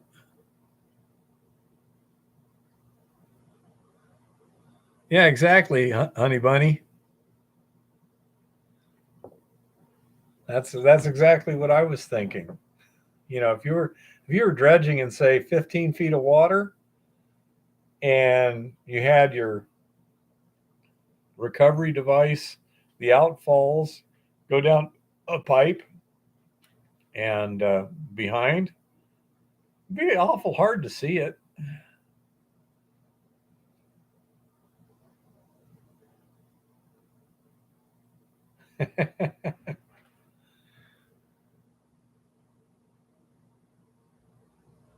Yeah, I don't see a theoretical problem with that, honey bunny, but environmentalists, I guarantee you would.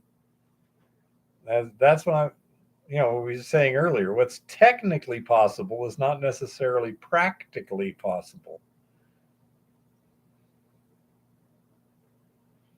That would be pretty tricky, Shaggy. That is a place where you might want to have a remote operated, tracked vehicle or something. Yeah,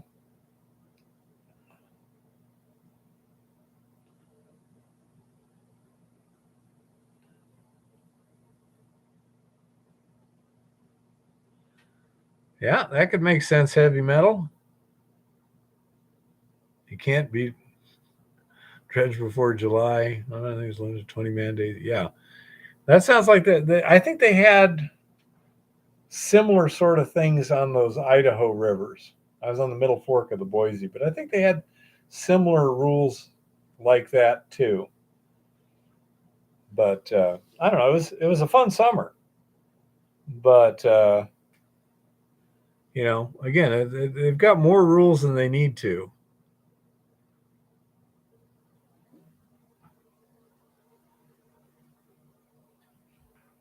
The problem with doing something sneaky like that is you got to have some fairly expensive equipment to make it work.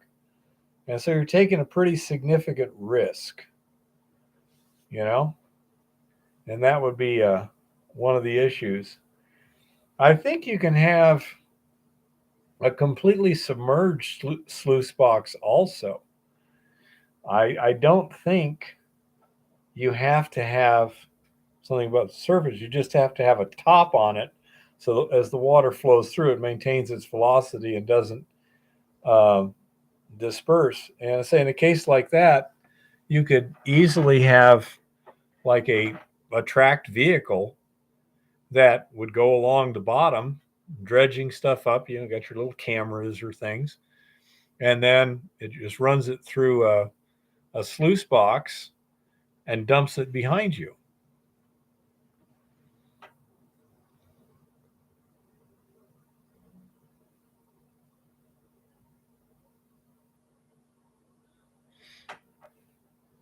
It wouldn't surprise me, Ricky. Again, the problem there would be how much other stuff do you get also?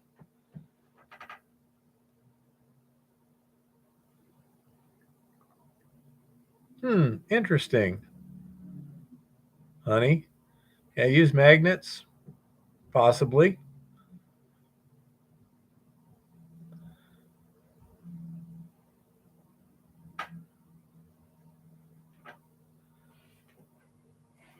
Let me check something here for just a minute. Okay, nothing there.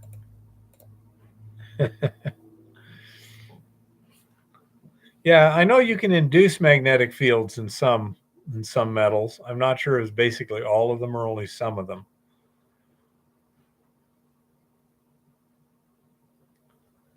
Yeah, yeah. If you got platinum in there, say it's all stuff. I'm more of a hard rock guy. That's what I specialize in. But yeah, again, if I was 20 years old, I'd be studying a lot of stuff right now. Exactly. You know, I would be happy to live a real simple life and go to school. And Eva would probably like to go to the same classes I was going at mostly. And we could get pretty smart on this shit.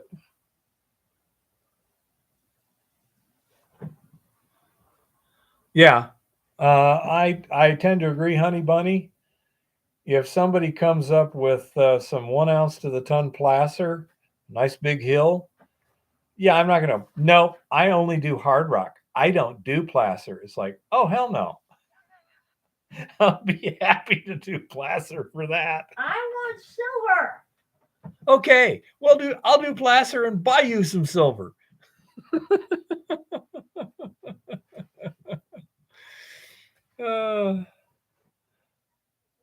Yeah, mysterious. It's got a lot more chemical uses and things like that, but it's not as easy to handle and sell. You know.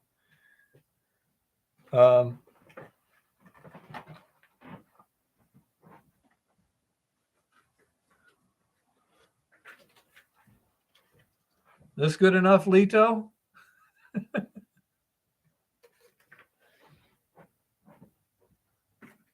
What, does Lito want the tinfoil hat? He said, buy her a silver foil hat. It's not silver. See, that's what you're going to get me in trouble. But you know what?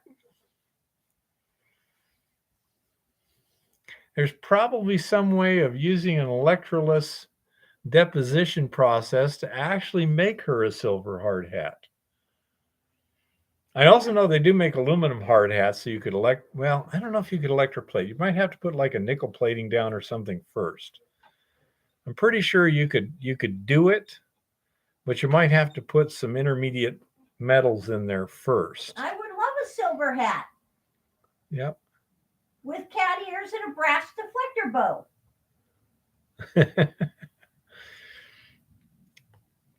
I'm sure you can get some kind of silver foil.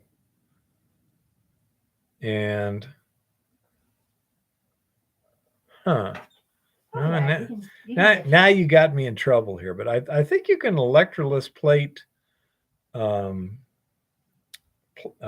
plastic. How about a mysterious?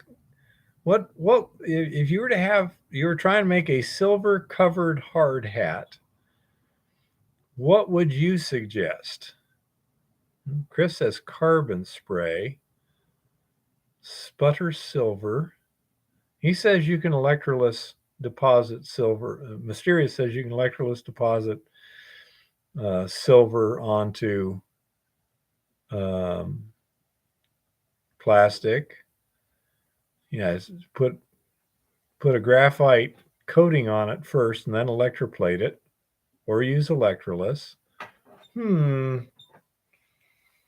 Yeah, that would make Eva pretty happy.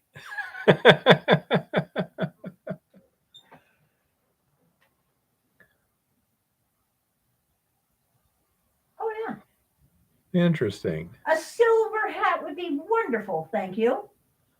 Ricky C says, just wondering, do you have any Tellurides in your ore? Do you get a purple hue in your crucible?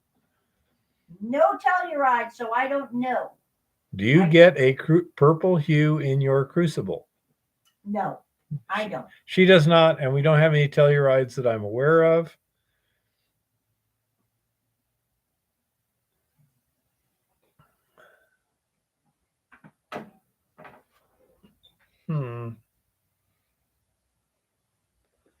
Interesting.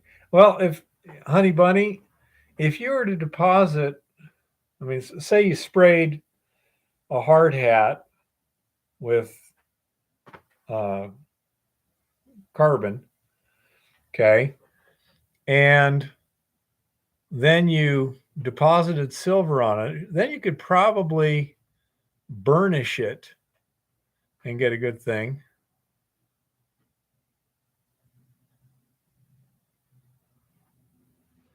You know, it has to have cat ears and a brass deflector. That's an easy thing, little. If you can get it, I say the trick is you want silver. You know, say, I don't know. That's a good question as to what would be the best way to do it. I don't know if you could take an adhesive matrix and put enough metallic particles in it that it would be conductive in mass or not.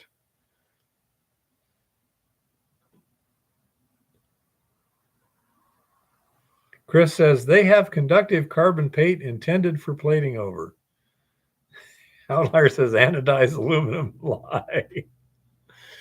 Sputtering works, but it's expensive. I know that they can coat silver onto glass using vapor deposition too. I believe they can put silver onto glass using electroless stuff. Kodak says he has silver paint for electronics. Now I have seen, and I don't think Tricky's here anymore, but I have seen in third world countries where they took an aluminum hard hat and really did some fancy filigree and stuff like that on it. I mean, where they're just engraving it. But some really, really nice looking stuff.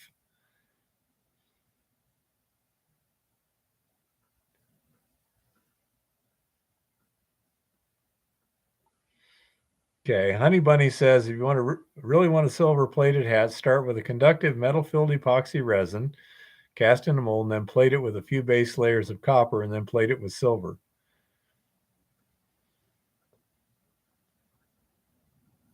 Mysterious says an aluminum hard hat would be better since you can electroless stuff above the aluminum and then silver. And yeah, Honey Bunny, that's true. You could stamp the hat from copper. But I say what I was thinking was you could have somebody really do some nice art on an aluminum hard hat and then put a silver coating on it. And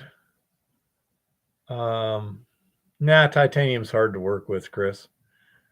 But then you could coat that. Mysterious is saying he votes aluminum hard hat. And yeah, then you could even like TIG weld the ears on it and stuff. And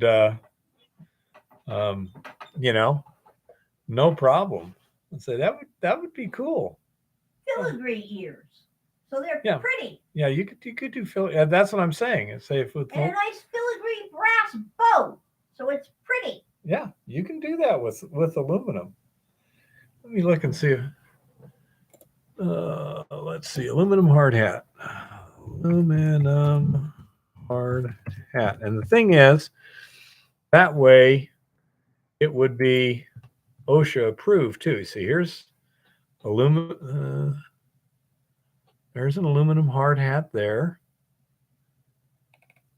You know,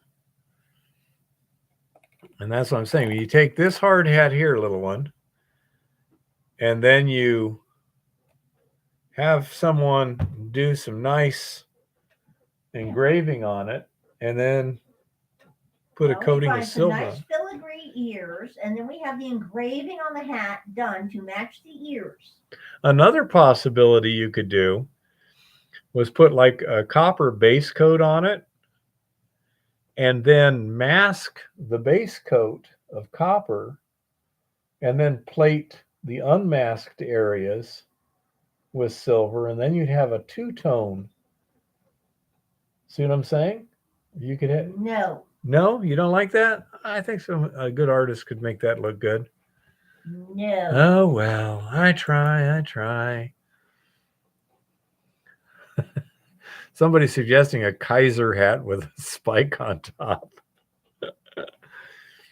No, it would make me look like an idiot.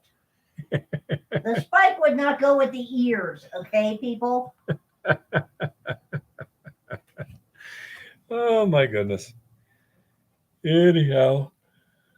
Oh, when do you do your thing usually, little one? 7:30? Oh, I'm late for it. I was intending on skipping it, but you know. I got to get something to eat. Oh. Yeah, I can't eat very much at any one time, so I tend to get hungry frequently right now as I slowly and carefully expand the stomach to normal dimensions. Well, it's never going to go back to the dimensions it was because that's what gave you the hernia in the first place. Possibly. No more bear pigging out here. A bear pig? Would that be the evil man bear pig? Remember South Park? Yeah, I know. Hi, everybody. Howdy, howdy. Well, in the news this week was a whole bunch of things that we are going to studiously ignore. You know, I mean, the whole World War III thing is getting a little bit drastic here. The goddess does not approve of the whole World War III thing. It's just not acceptable. It'll mess up my year. Hi, Patrick. Hi, Lito. Hi, Shaggy. Hi, Kodak. Hi, everybody. Yes, the sign. We need the sign. Okay. Hold on.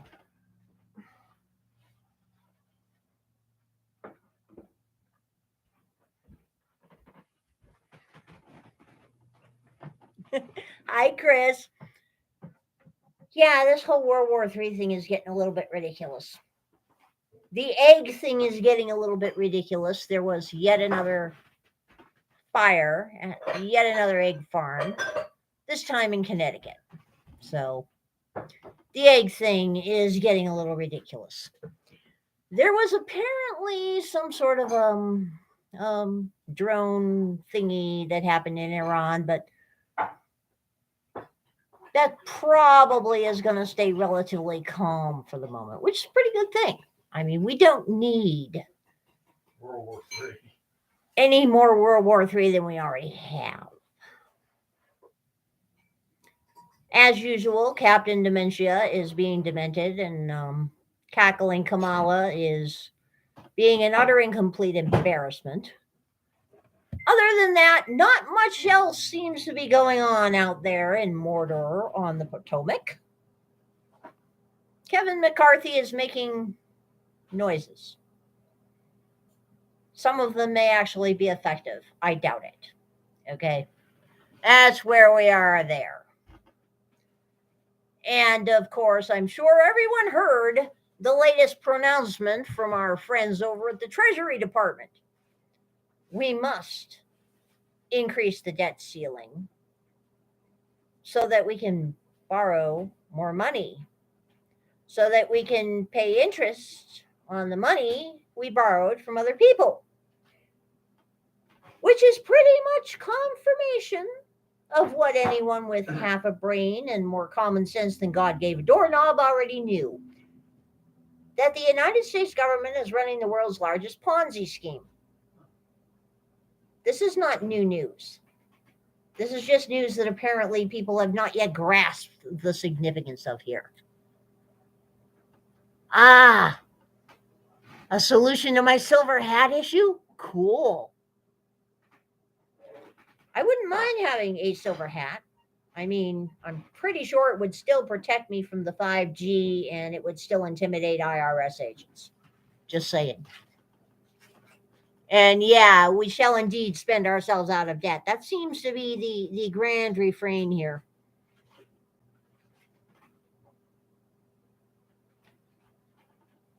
Silver on carbon fiber. Yeah, that would work. Yeah. Well, mysterious. I have nothing against platinum. The goddess thinks platinum is a rather cool thing, but the goddess loves silver. Silver is my thing. See? Silver is my thing. You know? I mean, silver is my thing. He likes that funny yellow stuff. I like silver.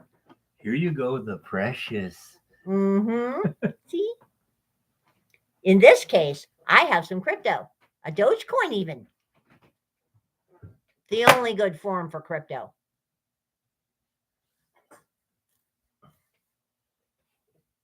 Well, Kevlar would make a pretty good substrate, I suppose.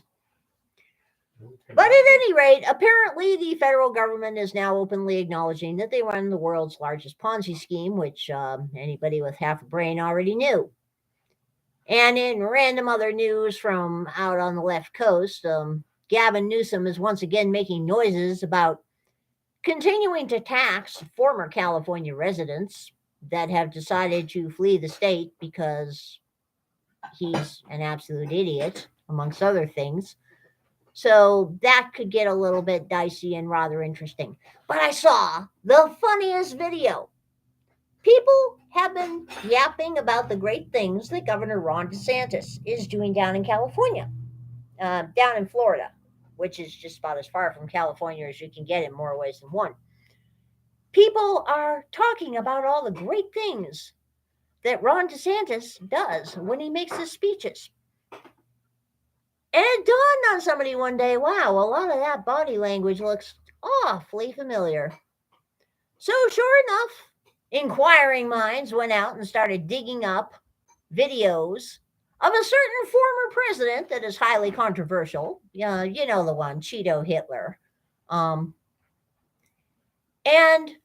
put the two sets of video clips over each other. Trump on top, DeSantis down below. And well, wouldn't you know it? Ron DeSantis has gotten very good at very closely imitating former President Donald J. Trump's body language. Fascinating stuff. Now, understand, I like the things Ron DeSantis is doing in Florida. I am very happy with that. The goddess thinks Ron DeSantis is being a very good governor. The goddess realizes that no politician, A, is going to turn down free money, and B, no politician is going to say, well, no smart politician, a few Democrats have done it, I don't want your money because I don't agree with your values. Okay? That's acceptable.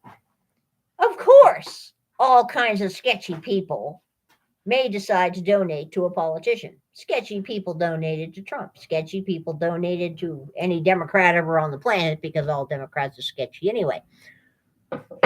The goddess has a problem with the persons that are donating to Governor DeSantis for his upcoming presidential run that we're pretty sure he's going to be making.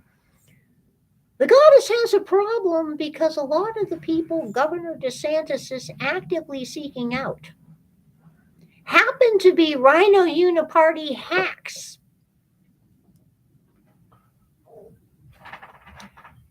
The goddess would love to be able to trust Ron DeSantis, but the gut, the gut is just saying there's something sketchy here. The gut is not happy with DeSantis. That's, we shall see how it transpires. That's just the way they are, you know? Good idea. Mining incentives would be good. Sarah Huckabee Sanders, I like, I mean, I really like Sarah Huckabee Sanders. I think she's a great person. I would like to see more states pushing sound money standards with their politicians. We need more states coming forward the way a few states have and saying, okay, we're going to set up repositories in our state. And we're going to take part of our treasury from the state and we're going to put it in gold and silver and we're going to put it in our repository, not the Fed where it would disappear forever and a day. I'd like to see more states printing gold backs. Nevada gold backs are beautiful. Wyoming gold backs are beautiful. Someday I want a Montana gold back. It is time for states to start moving toward more sound money practices, which is something that I'm going to be working on here.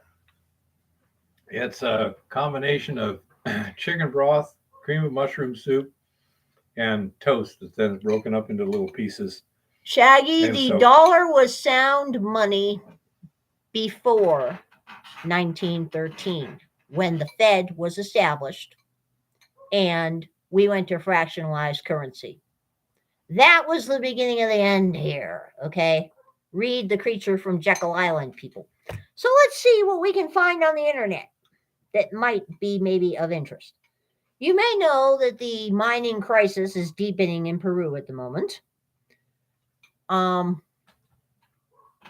Things are definitely getting on the sketchy side in Peru when it comes to mining. But there was other interesting news in mining this week.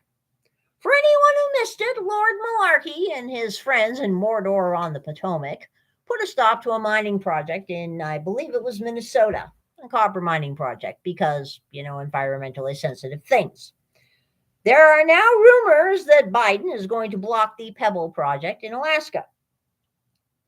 The Biden administration is set to ban the dumping of mining waste near Bristol Bay, Alaska, by issuing a decree that thwarts longstanding plans to extract gold, copper, and molybdenum because of potential harm to the region's thriving sockeye salmon industry. The Environmental Protection Agency's final determination, expected soon, would effectively block the mine planned by Pebble Limited Partnership, as well as future mining of the same deposit in headwaters of Bristol Bay, home of the world's largest sockeye harvest. The planned action was described by people familiar with the matter, who were asked not to be named because the decision hasn't been announced yet. Pebble, a subsidiary publicly traded Northern Dynasty Minerals Limited, had been seeking to mine in the area for more than 2 decades. The pending ban dovetails with a pledge President Joe Biden made while campaigning when he said Bristol Bay is no place for a mine. The proposed Pebble mine has been a source of contention for years. Under former President Barack Obama, the EPA recommended restrictions that would rule out the project. But the agency later withdrew controls after a legal challenge. A federal judge last year sent the issue back to the EPA for reconsideration. Representatives of the EPA did not immediately respond to a request for comment. Wow, why am I not surprised? Bristol Bay supplies roughly half the world's wild-caught sockeye salmon, generating an estimated $2.2 billion in economic activity each year. The ban, being ordered under the Clean Water Act, represents a victory for conservationists who have lobbied the Biden administration to definitively kill the mine by wielding the EPA's broad authority under the statute to veto projects involving the discharge of dredged material. Under the final determination, the EPA will prohibit certain waters in the Bristol Bay region from being used as disposal site for waste associated with Pebble Limited Partnership's plans, as well as any future proposals to tap the same deposit. I love sockeye salmon. And I will say this. If the only possible way to take this project forward would be to contaminate the breeding grounds and the migration paths of the sockeye salmon, then that's a very bad idea. But the goddess has to wonder whether there aren't other ways of doing it. And this is part of the problem we have right now. There is a developing land status battle going on. Now, we have known for the last decade and a half that at every opportunity, our friends over at Bureau of Land Management, Forest Service, Department of Interior, and other various alphabets of different types have been very quietly removing public lands from mineral exploration. In fact, in most cases, they remove and sequester said public lands from any public use at all. All kinds of little side avenues exist for doing this, like the president's ability to somehow magically create wildlife sanctuaries or whatever they are that happen. Systematically, over the past decade and a half, our federal government has been quietly removing public lands from any sort of public use and utility, whether it's range, whether it's lumber, whether it's quarries, whether it's oil and gas, coal, minerals. Those lands are being sequestered. Now, a few companies have discovered the most effective way to deal with this is to bribe our good friends at the BLM. For instance, the large mining project down in Safford by Freeport McMoran. They had the core part of this ore body open and working on patented land, which was great. They needed adjacent land next door. They wanted to make sure that they had as strong a claim on the adjacent land as possible. So they went out and they spent big bucks to buy a piece of land that some government yo-yo somewhere had decided was environmentally sensitive. And they did a land swap with the federal government to obtain title to that adjacent land. They bought, in a land swap, the land they needed. So that mining project is safe because it is all on owned land, and the provenance for that owned land is as strong as it can get. They bought it fair and square in a land exchange for a piece of other land that is deemed environmentally sensitive for some obscure reason and probably isn't in the first place. So they're safe there. What happened with these guys over there in that watershed in Minnesota, there are already existing mines in that area. They're surrounded by government land. They're working perfectly fine. And they're meeting all the environmental standards they need to meet. A company wanted to put a new copper mine in there. It's a very good ore body. They have the ability to do this safely without causing environmental damage. But the project has been shut down. And this is one thing that everyone has to understand about the great old principle that holds true, especially in mining. If you don't hold it, you don't own it. Because right now, if you take a look at the land status of a lot of the largest mines that we have in America, you'll find a whole lot of them. The core part of the mine may be on a small group of patented claims. But the whole rest of it that they're sinking big money into infrastructure on, big money into drilling programs on, big money into permitting on, isn't. It's on government land. And since the government decided unilaterally and against the law to stop patenting mining claims several decades ago, all of these projects are at the mercy of whatever sociopaths happen to be in office in Washington, D.C. at any given time.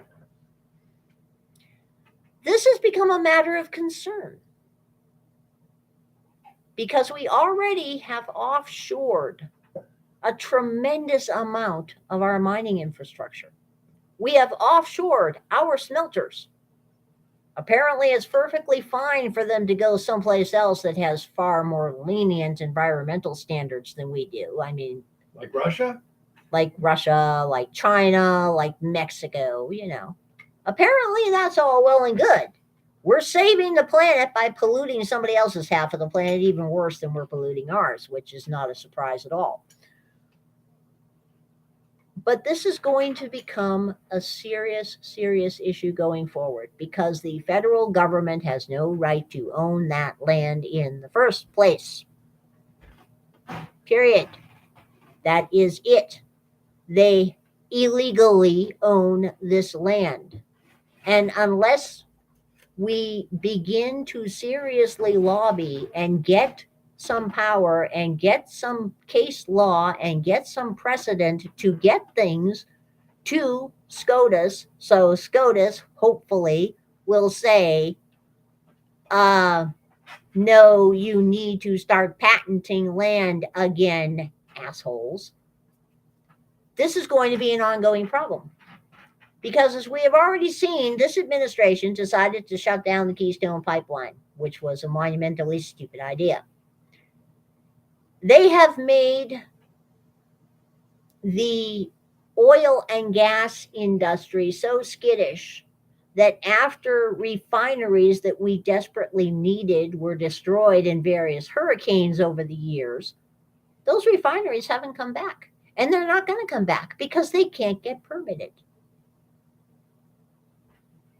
We are losing our national security infrastructure.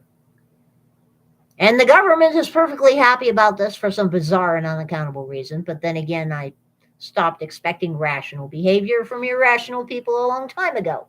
But this is going to be an ongoing battle. And that is why it is critically important, if you do stake mining claims, that you do your maintenance. That you get out there, you check your stakes every year, you keep your paperwork in order, you get on these bureaucrats and make sure stuff gets filed. Because I'm sorry, the goddess fails to believe that the bloated federal agency run by the eco-terrorist, the Bureau of Land Management, is behind as far as they are in paperwork because there's nobody to do it. It is the goddess's firm belief at this point that our dearly beloved kleptocrats in the BLM have gotten so used to working from home in their pajamas, which means not working at all, by the way, that they're deliberately not doing the work. Their system can no longer be relied upon to do the one and only job that we are paying it to do, which is to keep up-to-date records on our land status. So it is incumbent upon us to make sure that we have all our ducks in a row. It's incumbent upon us to make sure that we stand in front of these yo-yos and get it stamped right there in the damned office. And we keep copies of it at home. And we keep copies of it on our discoveries and on our monuments. And we keep everything up to date, and we keep our claims the way they're supposed to be. Because we have now seen them knowingly accept money more than once on claims where the paperwork had a problem, and coincidentally not inform claim holders until after the period to cure the problem had passed so that they could keep the money and get more of it. We have now seen and are still seeing claims that have been active and were filed on well over a year ago that aren't showing up in the records yet because, oh dear, we're over a year behind on our paperwork. My. In any other business on earth, if you were a year behind on your paperwork, you wouldn't have a job anymore. But, of course, it's impossible to lose a job in the federal government. The coming land status battles, when they finally hit, are going to be fairly epic. And they have to hit at some point because we cannot afford to have governments in charge of our critical resources. Those critical resources belong in the hands of the several states, in the hands of the people, or in the hands of businesses that paid cash for them on the barrelhead. They do not belong in the hands of Washington, D.C., or any other national government anywhere in the world, as far as I'm concerned. But I don't run other countries either, so we can't, judge about that one.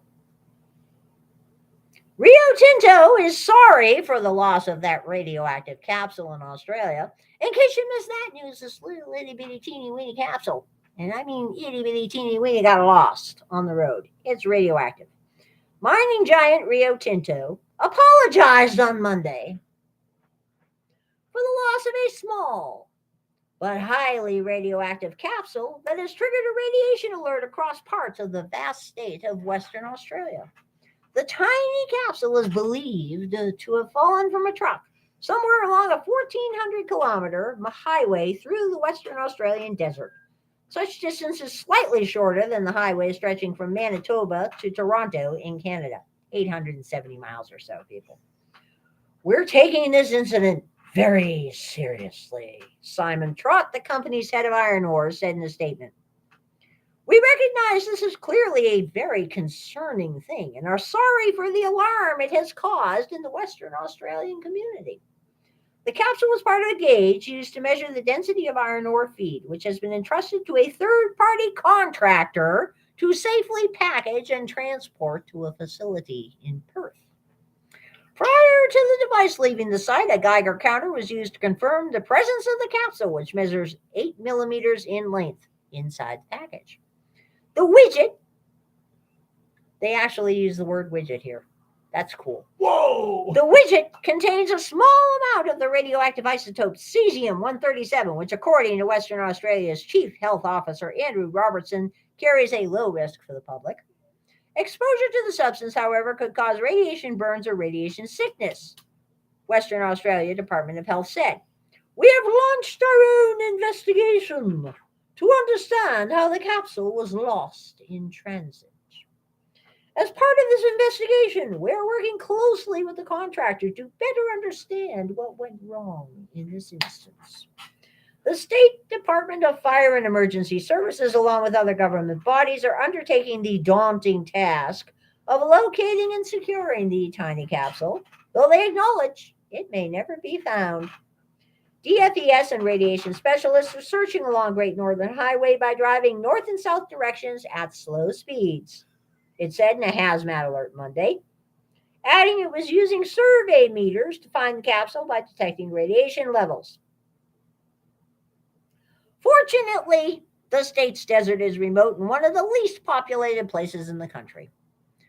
Only 1 in 5 of Western Australia's population lives outside of Perth, the state's capital. The incident is a fresh blow to Rio Tinto's reputation in Western Australia, where it blew up 2 46,000-year-old caves of sacred significance to Indigenous Australians in 2020 as part of an iron ore mine expansion.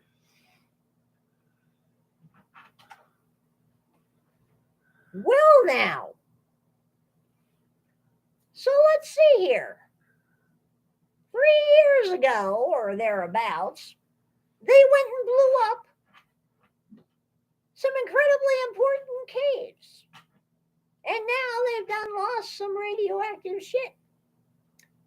Rio Tinto's getting a little bit shoddy here in the way they're running things. That's disturbing. Huh. What do you know? Silly people. MMG flags production halt at Las Bambas in Peru due to protests. MMG Limited said on Monday its Las Bambas mine in Peru would likely have to halt production from February 1st due to a shortage of critical supplies leading to a slowdown of operations.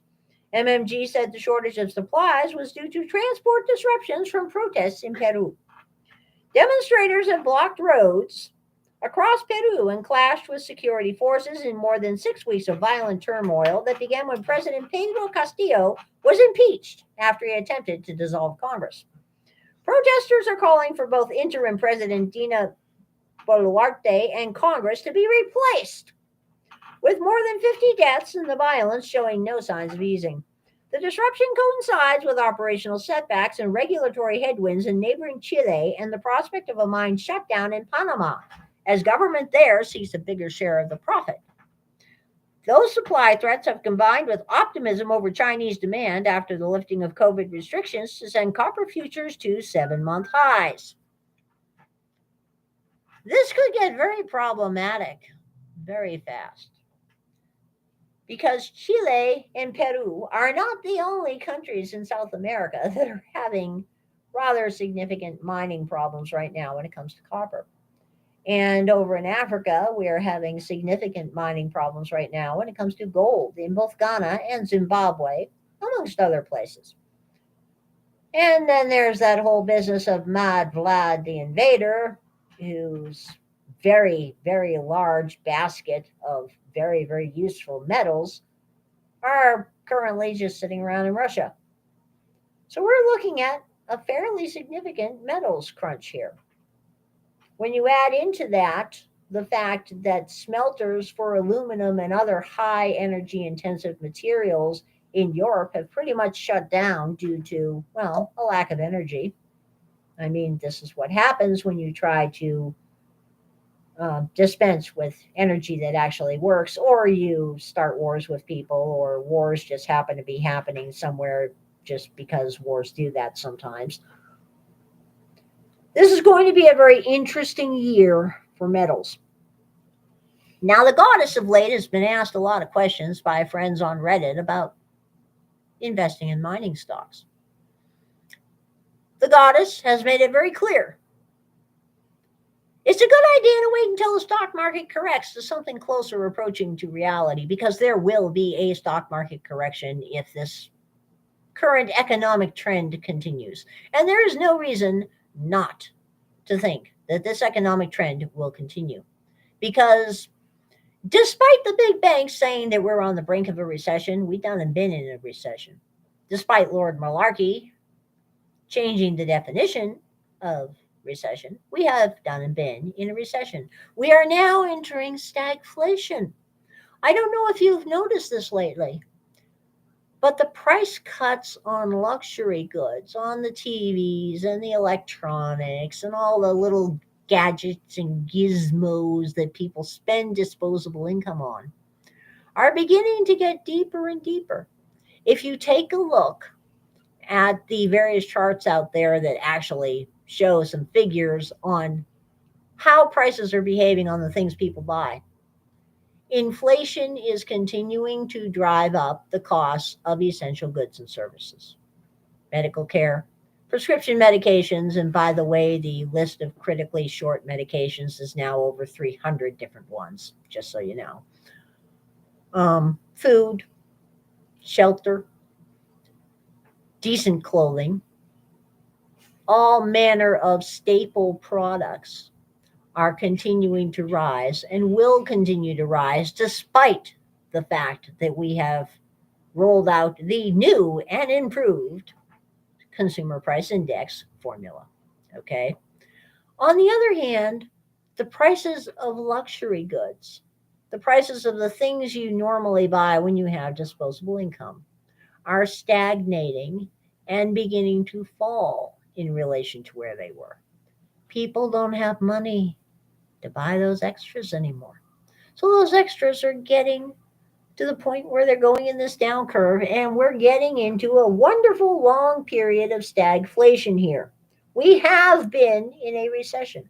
We will continue to be in a recession, but we're going to have stagflation at the same time. We also have shrinkflation. The goddess went and bought magnesium citrate capsules today. It was buy one bottle, get one free. The price for the bottle you were paying for was fully 20% higher than last year, and it has 30 fewer capsules in it. This is becoming endemic. So if you happen to see things that are still on sale for a reasonable price that you know you're going to use, this would be a good time to get them. Things are not good. Things will not be good. And in other news, markets haven't accounted for an escalation in Ukraine. The entire Ukraine situation is a little bit bizarre. The media is beginning to make noises that indicate that it's finally dawning on them that perhaps, just perhaps, things are not going quite as swimmingly in Ukraine as they've been presented as being. People, ordinary man on the street type people in the UK and in Canada and in the United States and in Germany and other places, are beginning to be a little bit less enthusiastic about bearing the burden of inflation and higher prices and cuts in goods and services and being cold over there in the UK and in Germany to support President Zelensky. And of course, President Zelensky recently was asking for more. Really going to need more at this point. It will soon be a year since Russian forces invaded Ukraine. The U.S. has provided Ukraine nearly $100 billion in weapons, and they're voting on more this week, cash, and humanitarian assistance. By the way, the cash went entirely to paying their government workers. You know, that's humanitarian assistance for sure. The sanctions imposed on Russia may be even tougher now than during the Cold War. Despite these things, investors in the U.S. don't seem to be paying much attention to rising geopolitical risks at present. This may soon change. American and Western Europe's involvement in the conflict continues to escalate, and absent a change in strategy, direct conflict between U.S. and Russian forces appears increasingly likely to occur.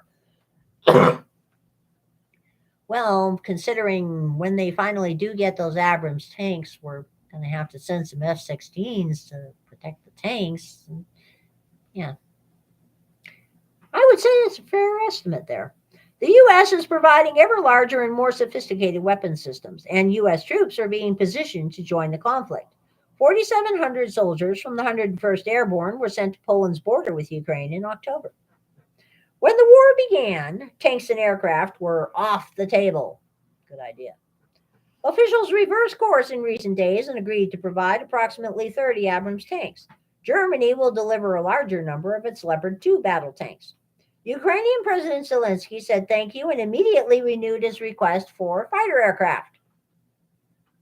Bearing in mind this is the same man who was calling on us a couple of months ago to nuke people.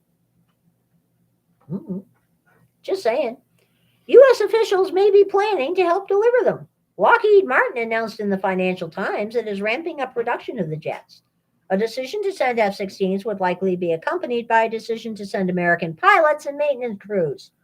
Nah, never happened. Of course not. Totally not. Training Ukrainian pilots and ground crews would be a long-term project. News of widespread corruption and war profiteering led to more than a dozen top Ukrainian government officials resigning in disgrace last week. The story is one of the few developments which could slow the march toward war. The Republican majority in the House seems a bit less inclined to send more aid and armaments than the prior leadership.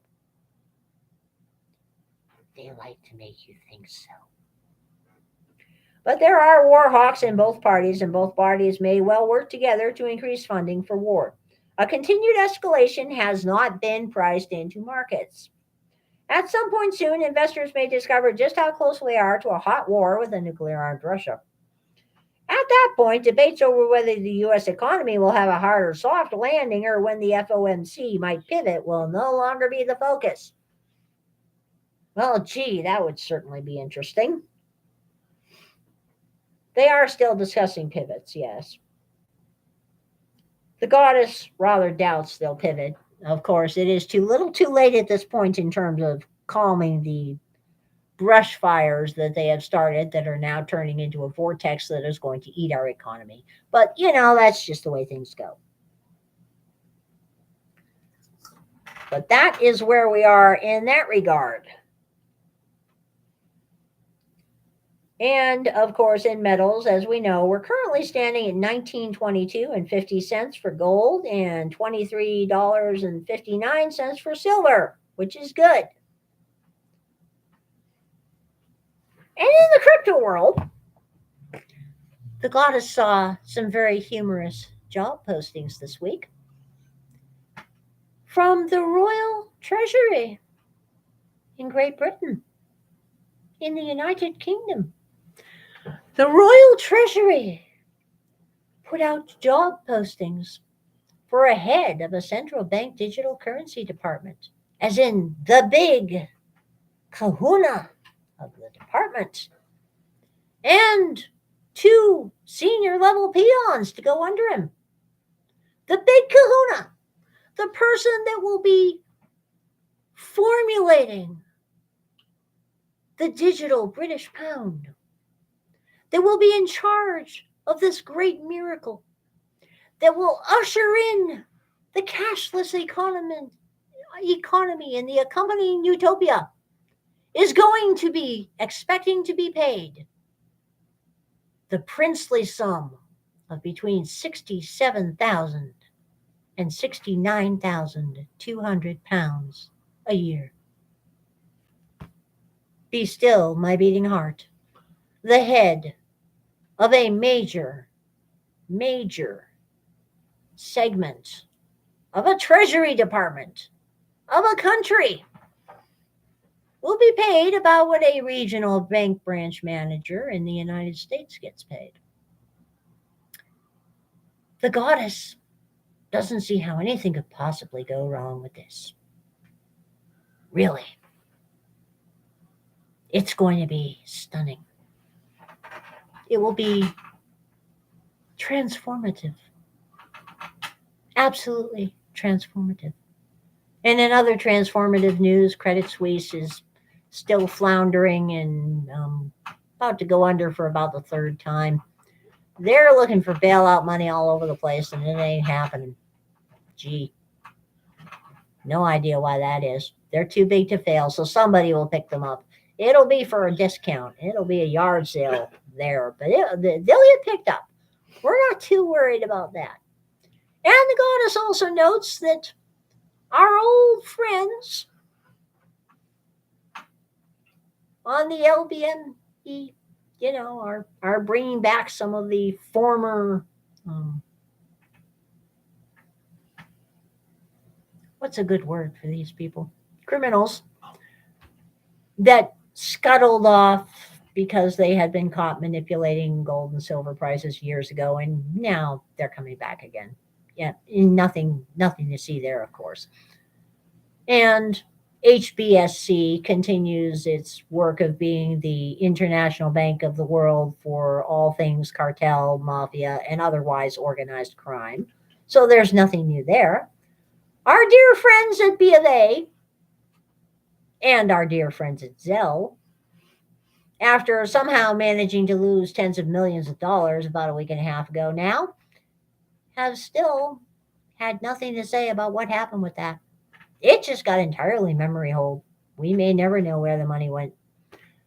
The goddess figures they probably split it 50-50, but you never know. That's just one of those things that is not known. And Chase Bank has decided that they're going to be removing certain ATMs in certain metropolitan areas and greatly curtailing the operation of other ATMs in certain metropolitan areas, deep blue ones that have lots of skyscrapers and really unpleasant people and are nasty, dirty, and gross places. The current stated reason is because of the rapid increase in crime and aggressive homeless populations. It isn't safe to let people use their ATMs outside of full daylight hours.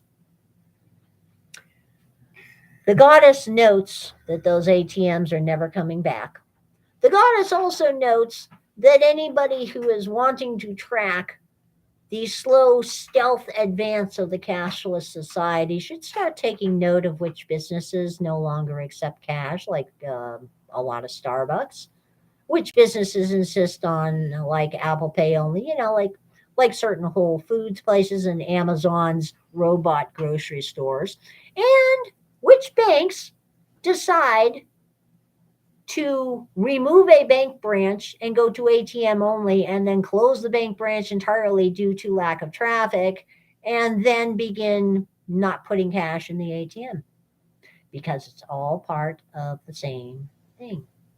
This is a move to take away physical fiat currency. Yeah, we all know fiat is a debt instrument. It isn't worth anything, but people still have inordinate faith in fiat, and you can still buy things with it at the moment. So the goddess once again tells people if you don't hold it, you don't own it. This is a really good time to consider getting yourself unbanked a little bit and start spending cash again.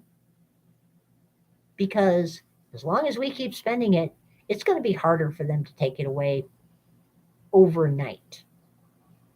Bye.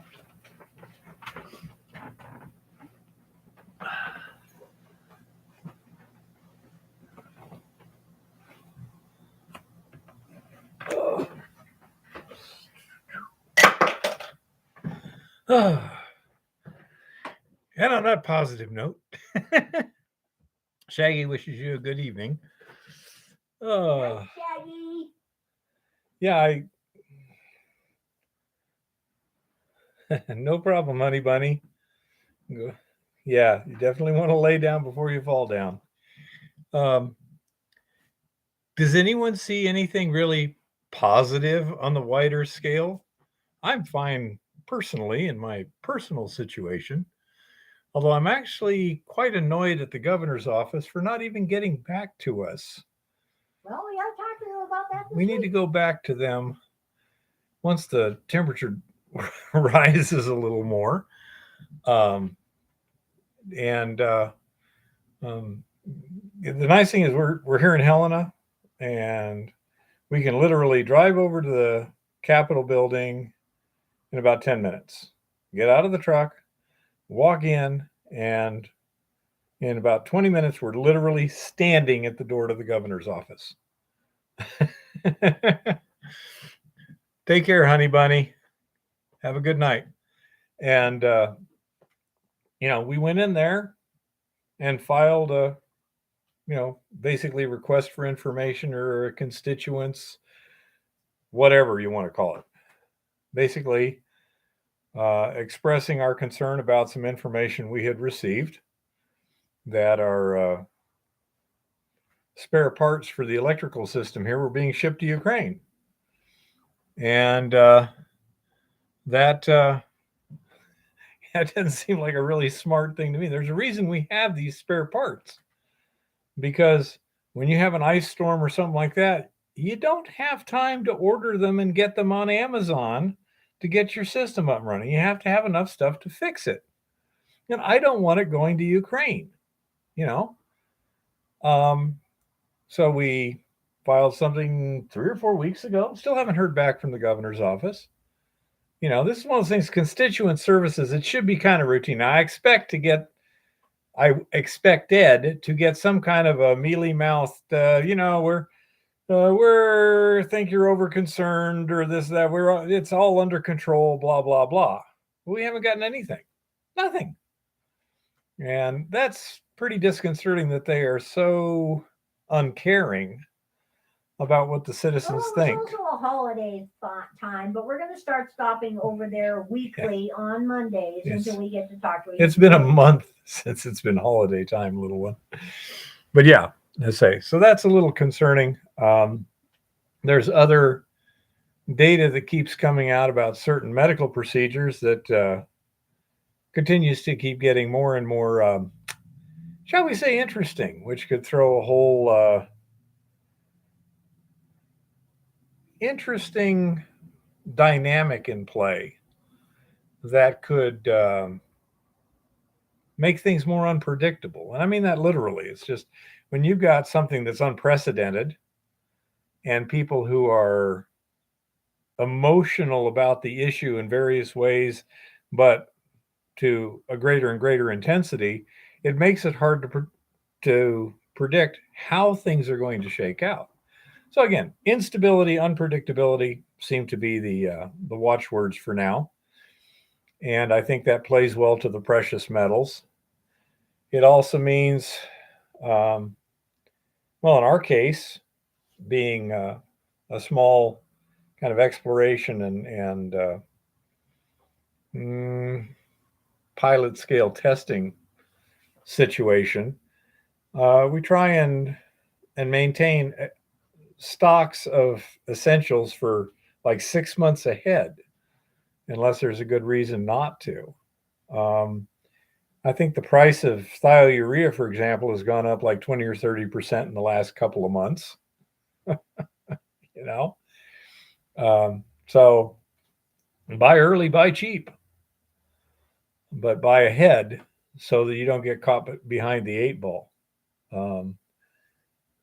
Look at your particular situation, whatever it is, your business, your life, your household, whatever, and stock up on the essentials, the things especially that can get really affected by supply chain issues. And, just disruption proof yourself as best you can. There's no way to, prove any. Do you have any telluride in your ore? Not to my knowledge, Ricky. Nope. For some reason, Chris said earlier that we didn't have any, because I know we had multi-element analyses done, and I presume he just recollects. His memory's probably much better than mine, and he recollects that I at don't that time we remember didn't see seeing any. in ours. Eva says the same thing. So, to our knowledge, no, we do not have any telluride in our ore, at least in Montana B. Now, top of the mountain, I don't know. We're going to be starting all over from scratch up there. We're going to be starting at basically square one. The advantage of top of the mountain is we're going to be dealing a lot with patented claims that the claim owner owns. So minimizes a lot of the permitting type stuff. And so that will make things a lot easier in some ways. But unless we get lucky, exploitation may be rather challenging. Simply don't know what we're going to run into up there.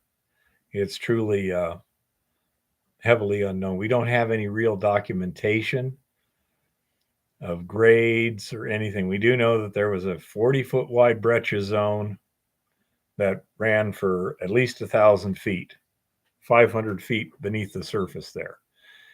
That's all we got. Don't know dip, strike, grade, the actual geology, what other minerals are present, things like that. So we might run into tellurides there, although to my knowledge, tellurides were not terribly common in this area. It's not like Colorado, where it's very common. So I do not know. Yeah, we do not have any purple hues in the crucibles. And so we have no indications of it. But that could change. Top of the hill is, I don't know, 70 to 90 miles line of sight from Montana B. It's that way. Montana B is that way. So we don't know anything basically, except there's a mine underneath it. And we did have a map of the workings that I was able to plot along with the claim boundaries on a Google Earth, satellite photograph. So I have a good, we can go out there and look, and we'll say, well, we want to look at that, and there's a claim corner over there and stuff like that. And we've got all the GPS coordinates of those corners and stuff like that. So we have a good start in terms of where.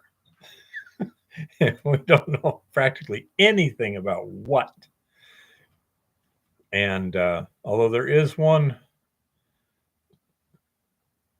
call it a gully, a depression, linear shaped depression, that seems to mirror the workings underground, but with an offset, which would be plausible. Unless it was perfectly vertically bedded, there would be an offset.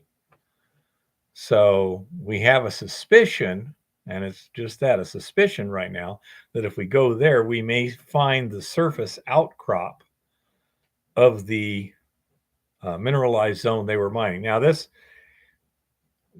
is too big for just exploration.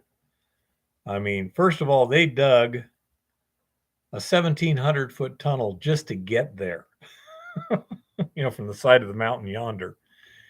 So there must have been some surface expression that gave them a good level of confidence that there was something worthwhile. Then once they got there, then they cross-cut and went 100 feet one direction and 1,000 feet in another direction. And the descriptions I have are that there were some stopes. So let's see. Let me see if I can just read some of the report without giving out too much information. Shouldn't be difficult.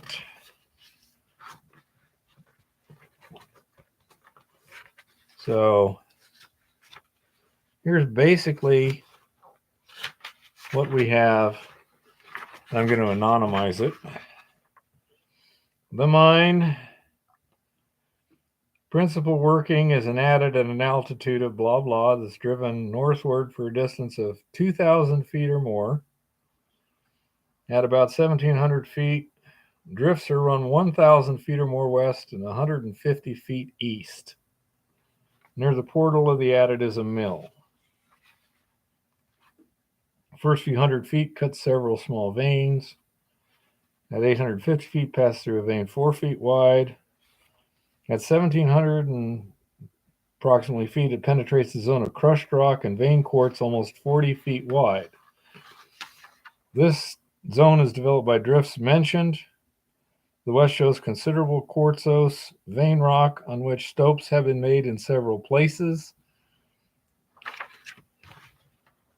The east drift shows open fissure lined with red crane accompanied by more or less quartz. A considerable amount of ore from the stopes said to have been run through the mill, but information as to the proceeds is not available. Okay, so you can see we don't have a whole lot of deep description on what the heck we're looking at. However, it's of significant size. The geology in the area, general areas, reported to be dipping about 20 degrees to the north. So theoretically, if we go, if we start 500 feet down, dip 20 degrees south, incline 20 degrees south, where's the surface intercept? Somewhere in that general area, assuming the mineralized zone is relatively contiguous, we should find a surface outcrop. That's where we would start. The plan is find the surface outcrop, follow it along a bit, get an idea where it is, do some cross-cutting, and in this case, say with a simple exploration permit on private land, we should be able to just take an excavator and do some cross-cuts.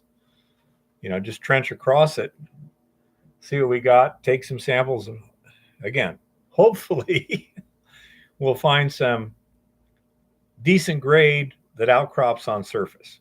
Something in the neighborhood of half an ounce to an ounce to the ton that's worth digging up, throwing in a dump truck, and hauling to the mill to do more testing on and to get some extraction.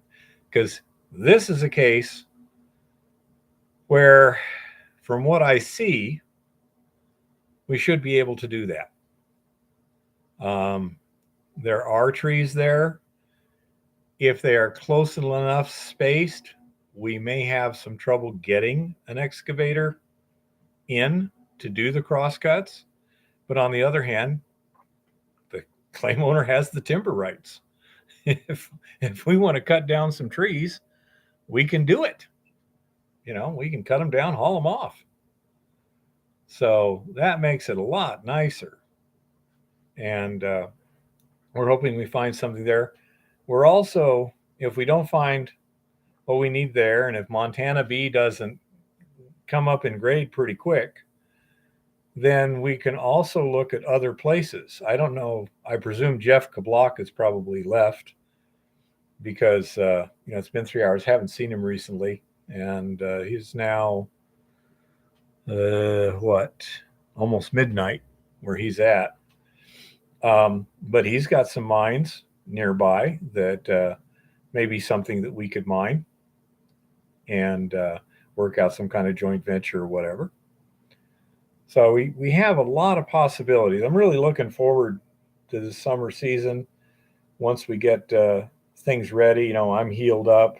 Hopefully, really, and I appreciate your prayers on this one. Hopefully, Eva heals up well by then too. Okay, she's got much more slow healing injury than I do. I should be in pretty good shape within 2 months. I should be basically back up to full speed. This hasn't been very difficult on me from a perception point. It doesn't seem that bad. The surgeons seem to have done a great job not pissing my body off too much. Oh, another thing, this is totally off the subject, but good news. It looks like our cats in Tucson are going to be able to be placed at a no-kill shelter where they could theoretically be adopted out also. But that was a real answer to some prayers, and I appreciate any prayers that you people have done to help on that. But it came in just in time. I mean, I had to call Tom up and say, don't take the cats to the pound, because that was within a week of happening. And right now, basically, they have to pass some blood tests, which they should. There's no reason they should have any, what is it? Feline distemper? Is that what it is or something? Feline AIDS. Feline AIDS. Okay. So we have no reason to believe they have anything like that. And then basically a personality check to make sure they can get along with the other. And they're not kept in individual cages. It's more of a, an open thing. So they have to be able to get along with the other cats. Again, don't see any problem with that. Do you believe that half ounce can be profitable? Yes. Free milling, even better. How wide is it, Ricky? And how does it lie in the ground? I mean, is this a vertically bedded vein this wide? Is it, 10-foot wide zone? Is it flat lying near surface, or does it plunge down into a mountain? Give me a little idea, because that half ounce is definitely profitable if you have plenty of tons and you got plenty of capital and you can get the permits. Okay. Yeah. Half ounce to the ton. If you got a hill of that stuff, not a mountain, just a hill, and you can get permits and you got water and things like that. Yeah. You should be able to do just fine. Okay. But if it's this wide, you probably can't do it. Okay. So that's why it's very important. But half ounce to the ton, it's definitely in the interesting grade area. Absolutely.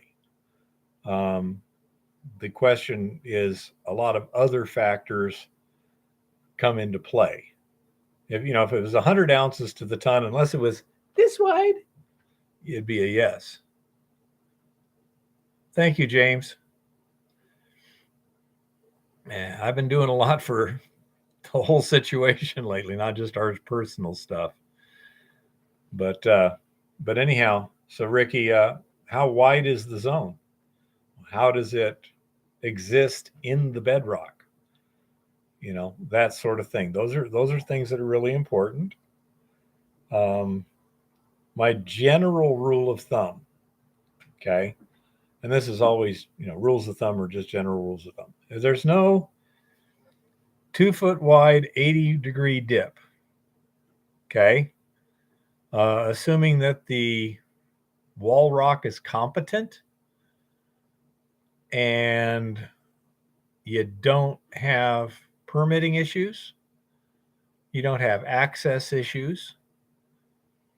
You don't have things like water. In other words, you can either haul the ore to water or haul water to the ore or whatever. In many cases, especially on a micro scale operation, if you got some private property somewhere you can process it on, sometimes that can make a huge difference in the profits. 2 foot wide, 80-degree dip, I would say that is well within the possibility of profitability. Okay, again, now you start getting into some nitpicky details to do that. Are you familiar with my website and my economics estimator, Ricky? Let me go get it here. Hard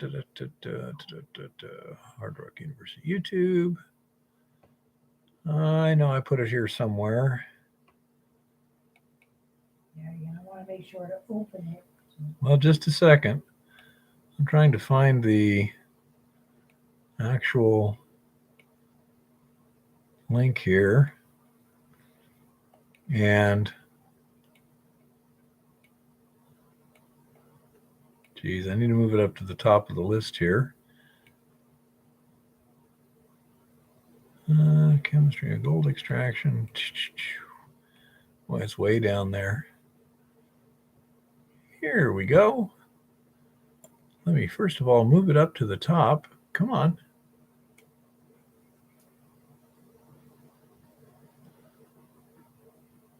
There we go.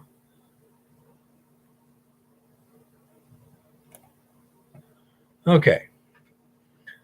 So should be able to click this. New tab. Here we go. There we are.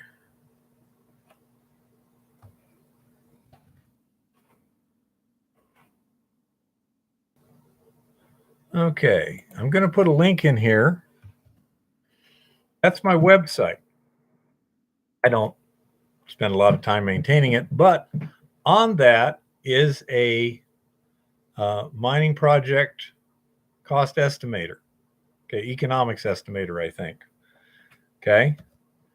And that allows you to literally punch in all kinds of raw numbers: width, grade, recovery, extraction, how much, basically how much ore can you extract out of the ground before it falls on your head, and the recovery, the extraction from the ground, recovery from the rock.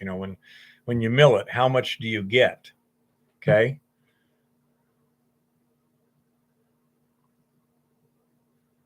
Yes, on patented claims, the permitting requirements will be state by state, but basically those are generally going to be a lot easier to meet than if it was on public land. Okay. But yes, you're going to have to check with your state, and usually it's the Department of Environmental Quality or the equivalent in your state. And you could also go, if your state has, most Western states have a Department of the Geological Survey or Department of Mines and Mineral Resources, something like that.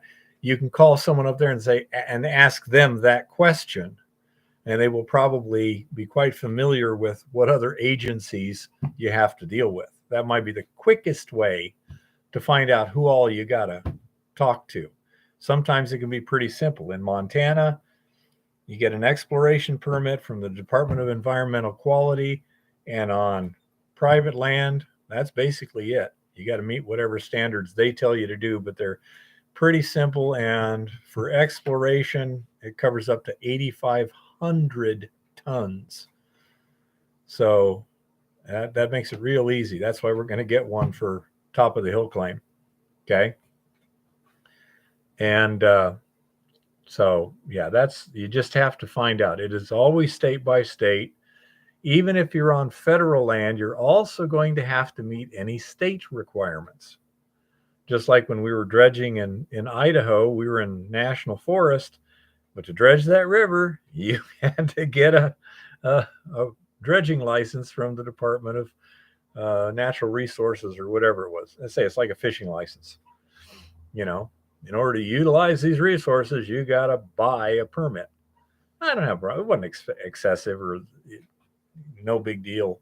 You know, just where are you going to be and give me your money. Then you just have to have the permit on you. Hey, Adam, how's it going?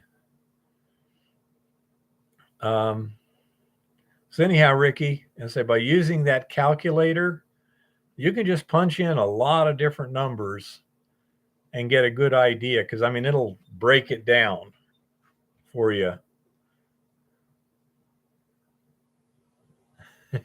Democratic state. Good luck, Patrick.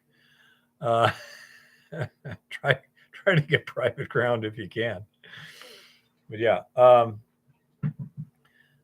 we've been busy too. Not horribly so, but in general, it's been a good busy. There's been some issues. You know, just had some surgery and I'm getting better from that, but everything's going just fine. Waiting for some chemicals to show up so I can continue the laboratory work that we're doing. Stuff like that, but nothing huge, nothing. Yeah, it's probably a good idea for me to take it easy right now, you know. And but anyhow, so Ricky, yeah, you can just do that, and you can play games with it too. One of the nicest things is you can sit there and you can say, okay, I got a 2 foot wide vein, 1/2 ounce to the ton. What have I got here? And then you say, well, what happens if it's a 1/4 ounce to the ton? Or what happens if it goes to 1 ounce to the ton? Or what happens if it shrinks to 1.5 feet? Things like that. And you can see how it affects your bottom, you know, your bottom line there. And it gives you a good idea of what happens. For example, let's say that you said it was free milling. Well, I guarantee you're not going to get 100% of the gold free milling. Now, you may get a high percentage, you may get a low percent. In our case, it was a very low percentage. And so we immediately went straight to, you know, leaching, because there's no way we're going to get a good recovery without leaching. We're also looking, we're monitoring if we do have some free milling gold, some coarser free milling gold. The chemicals that we use will dissolve 100 mesh gold in a week or two. Okay. And since we do a day's agitation leak and then dump it onto a pad where it keeps getting, you know, rinsed with more leach solution from subsequent batches, hey, that'll work, you know. But if we start getting some coarser gold, 50 mesh, or, you know, you hit a pocket where it's just chunky, yeah, we don't want to lose it. So we're monitoring that. Our leach solution is Eco Gold X. It's an alkaline solution. It's relatively non-toxic. And it's running at about a pH of 10.5. We run 10 to 10.5, right, little one? Yeah. Yeah, 10 to 10.5. So it's pretty safe to handle. You don't have to get real nervous about skin exposure and stuff like that. And say it's only running 6 pounds per ton, something to that effect. So it's not bad. But yeah, Ricky, you'll find it's very interesting to take that spreadsheet and just change one number and see what happens to your bottom line numbers, and then change another number a little bit, see what happens to your bottom line number. And one of the things is, if you have, let's say you can get 60% recovery by free milling means, just gravity, crush it and gravity separate it. That still means 40% of the gold's still in there, but now you don't have to mine it. Now you don't have to crush it. So then you can say, okay, well, I'm only going to have like maybe $20 a ton processing cost in the long run to set up a leach pad and everything, a small one or a big one, whatever you got. For that, you probably start with a fairly small one and go from there and find out, when does it make sense? Quite often in a situation like yours, you would first start out by doing your gravity separation and just stockpiling your tailings. Do not throw them away. You want to assay those, find out how much is in them. One way you can assay tailings more effectively than sending it off to a lab, because the lab uses small samples, 15, 30 gram samples. Okay. If you set up a bottle roll test, it's like a rock tumbler, but you put your crushed rock and leach solution in there and then just tumble it. So it simulates an agitation leach. Okay. Then you run your Lixivant, and there's a lot of different things you can use. For this, you're just trying to find out what's in it. And then you test your solution. Now you can do a kilogram at a time. Your nugget effect is going to have much less effect because you've already gotten out the coarser gold. So all you're dealing with is fine to microfine. And you're just trying to get a large enough sample so you get good averages. That's easy enough to do. Okay. And test your tailings as you go along. And once you've got enough of a good enough grade with a good enough extraction, because I say with the bottle roll test, how well does it extract? What amount of time do you need to agitate it? What's the exposure time? What's the process time? What is your expected recovery percentage? Things like that. In our case, we get like 85% recovery in a 24-hour leach, agitation leach, and then we're going to get substantially more, like probably another 10% of the total amount of gold out of it before we're done with the tailings.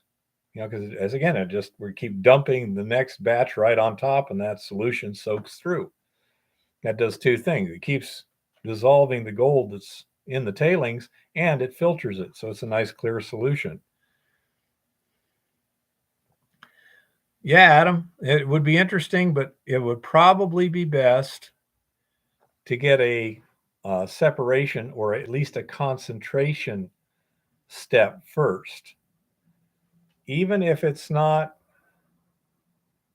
highly efficient in getting down to clean gold, if it's reasonably efficient in collecting all the gold, like you put your sediment through it and you're recovering 80% of the gold into the concentrates and getting 100-to-1 concentration.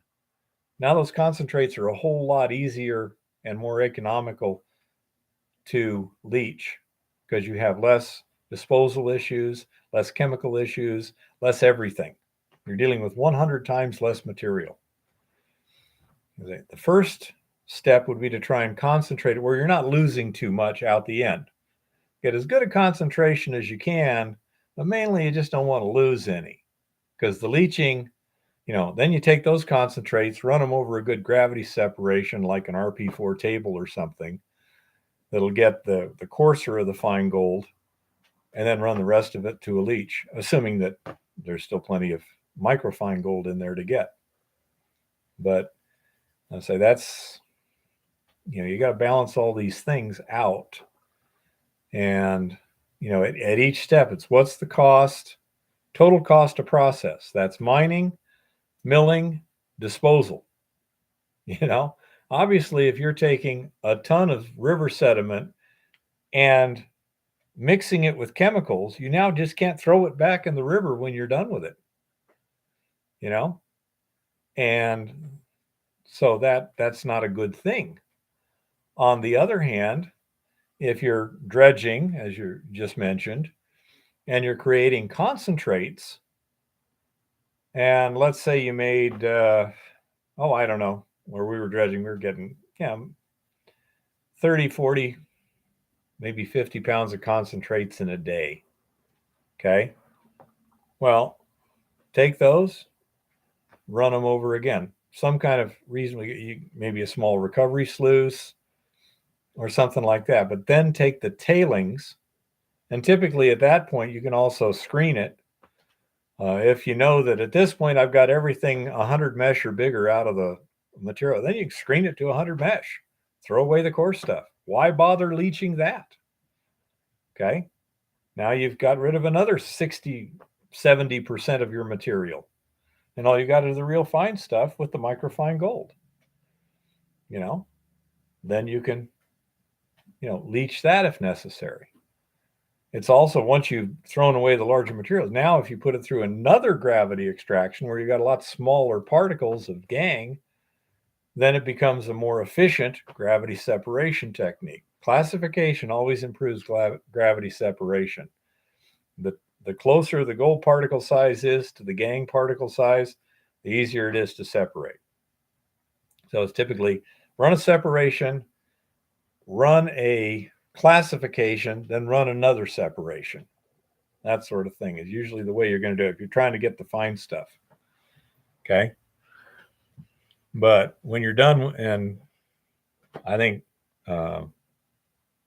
you get these actual big operations, and they may get tons of black sands in a season. And there may be a fair amount of gold there. So, again, do a test, do a bottle roll test, see if you got enough gold there to make it worthwhile. And now you can do a tank leach. If all you got to do is run 5 tons in a 6-month off season, that's easy to do.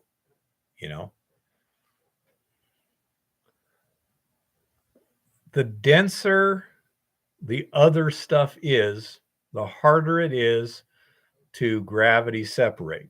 So if you got black sand and gold, it's going to be a whole lot harder to get a good separation than if you have quartz sand and gold. If those are your only two things, it's going to separate a lot easier because there's a bigger difference in the densities. For example, let's say you're talking iron oxide at, say, a specific gravity of 5.5. So you got 19, 5.5. Okay, so the iron, the gold is only 3.5 times as dense as the iron. On the other hand, the quartz sand, it's 7.5 times as dense. Bigger difference. So when you have the black sand, on the other hand, if it's a magnetic black sand, then it's easy to get that black sand somewhere else. The trick is just making sure the gold doesn't stick to it because of the capillary attraction of the water. If it's free, you can do a magnetic separation, and you just have to make sure that the gold and the black sand, the magnetite and stuff, are in wide enough separated, a bunch of free floating particles that's fairly dilute in the stream so that the black sand can be sucked out of that stream without trapping gold with it. Okay. But it's perfectly doable. The big problem there, the losses there, are getting the gold physically trapped between the magnetic particles. One way you can minimize that is do it again and again. On a small scale, mining magnets makes a real good magnetic separator. I've tested it, and I had some really fine gold. Absolutely. And the gold went one way and the magnetics went the other. And we're talking about the coarsest stuff I had was 100 mesh. It was down to 500 mesh. And so it's a well-made device. Let me get a drink of water here.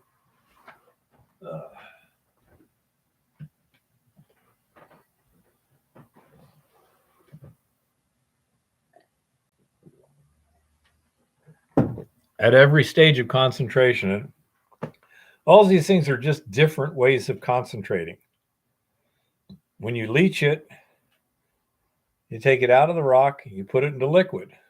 Now you can separate the liquids from the solids. Okay? At that point, you're going to concentrate it out of the liquid. In our case, we put it on an ion exchange resin. That concentration step increases the concentration of the gold from the solution to the ion exchange resin 1,000 to 1, roughly. Okay? And then the ion exchange resin is real easy to keep separated from the solution. In this case, it also does a very good job, 95% recovery. And even better, any gold that doesn't get absorbed onto the resin goes into the solution to leach the next batch. So you get another shot at it. Okay. Essentially, once you've done a batch or two, there's a certain concentration of gold you're not going to get. But each batch gets down to that. So you get essentially 100% recovery out of solution for each succeeding batch. Take care, Ricky. Yeah, have fun with that. Let me know how you like it. Okay. That took me and Joachim about a week to get put together. He's a good programmer, but he doesn't know the math too well. And I knew the math, but I didn't know programming. So it was a little bit inefficient, but we managed to make it happen. Plus, we had to find out, we had to run enough stuff on it to where we found out where there was a glitch. And there were definitely some glitches we had to work out. So yeah, we had an interesting week getting that all figured out and done. But he did a pretty good job there. If you got just a good spreadsheet and know how to program it, that's all that is. It's a spreadsheet. But making it interactive, internet accessible, and getting the spreadsheet part of it all done right, yeah, it took a little work. That's okay. Once it's done, you do it once, do it right, never have to do it again. Anyhow, let's see. Where's my phone? There's my phone. See, I got to get up. I got to be at the doctor's when? 9:45. Yes, you were right, little one. You do have your appointment on Wednesday. See, it's just not on this sheet because it changed the months. That's why I didn't see it. So I need to be there at 9:45. So let me set an alarm for 7:30. That way I won't miss my appointment.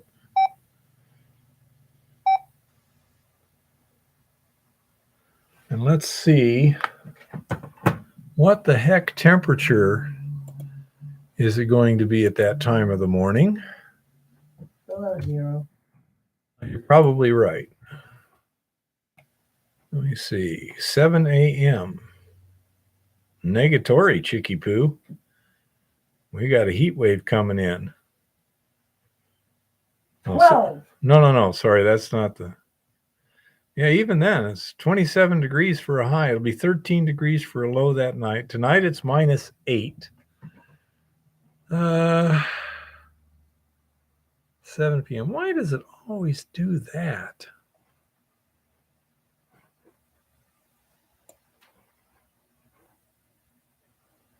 This is Tuesday. Oh, okay.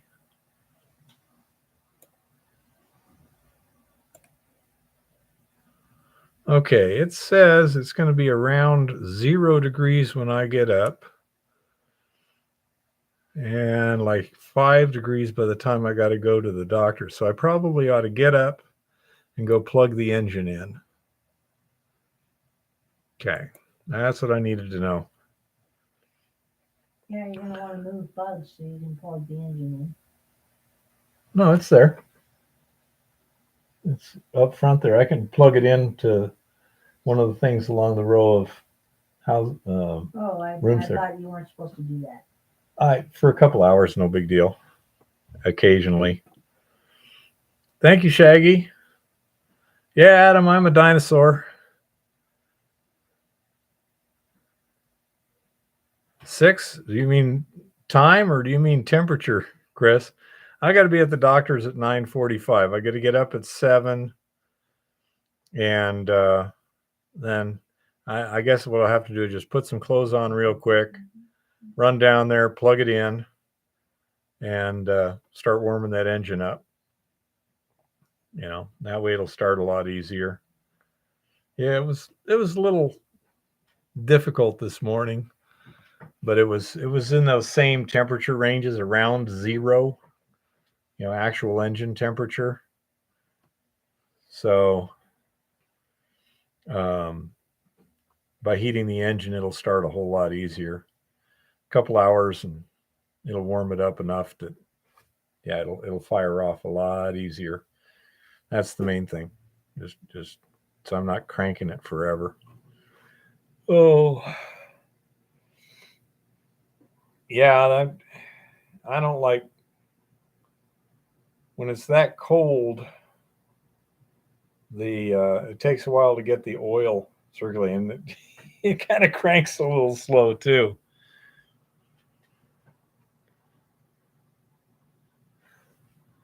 Venturi effect, Adam. Yep.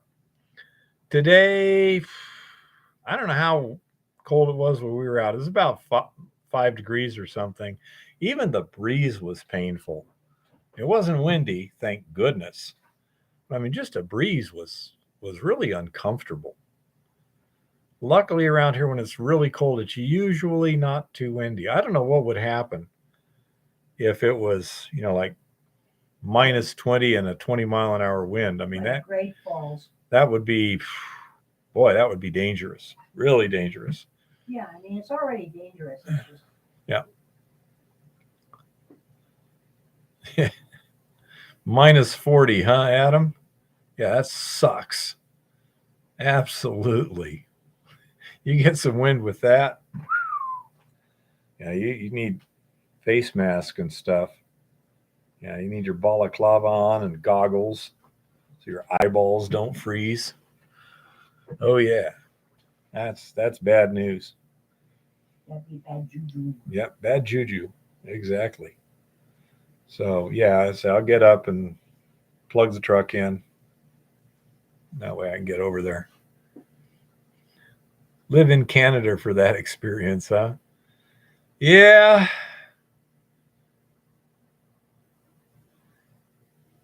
I don't know, Patrick. It's not bad. It's a little weird having a season where you can't do anything. In Arizona, in the summer, you couldn't do stuff during the day, but you can at night. You could do stuff. So it wasn't like it was seasonal. You just kind of changed, diurnal to nocturnal depending on the season, but you could still get stuff done. Around here, yeah, there's just a lot of stuff that ain't going to happen. Hey, Dan, how's it going? Oh, I'm handling it okay. So I think I'm handling it better than the truck, basically. But yeah, get that truck fired up. It takes a little bit to get it started. And then getting all the cylinders firing. And then get it warmed up enough and the transmission going and the power steering fluid warmed up and all that other stuff to where it'll function properly. Yeah, it takes a little bit at 0 degrees. So that's why I say at least plug in the heater and then, at least the engine will start and run okay. Give a chance for everything else to warm up and go from there. There you go, Patrick. You're in Mexico, huh? What part of Mexico?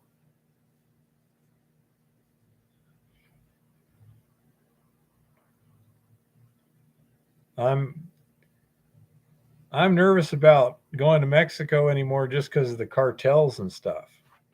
I spent a lot of trips in Mexico. Like the people. Most of the people in Mexico are easy to get along with. They're nice people.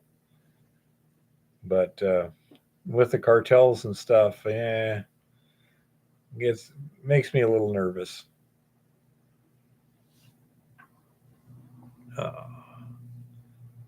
Anyone else got any questions or subjects or whatever?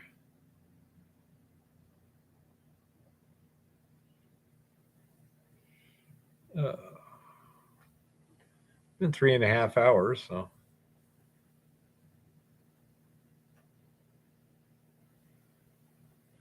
Good, Patrick. Yeah, I say it's definitely location dependent. Some places are pretty safe, other places are not. And the problem is when you're a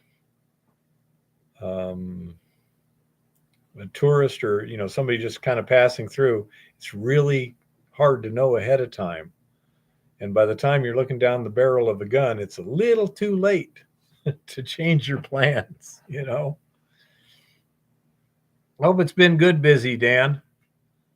I've been pretty much, last week we just sat around the house because that diarrhea didn't show up again. So I didn't have a whole lot to do, and it's been really cold. I think in the last week it's gone down to 19 below zero. Oh, absolutely, Patrick. You need local expertise. That's the key. What happened, Lauren, too busy wrenching? Or did you fall asleep and just wake up again?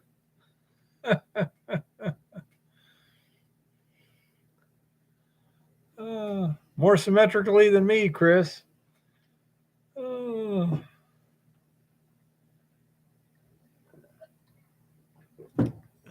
How's that engine coming, Lauren?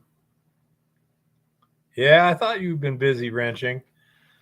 That's a lot when you started putting that head on in the morning, it's going to take a while. You should be getting fairly close to starting to button things up, wouldn't you be?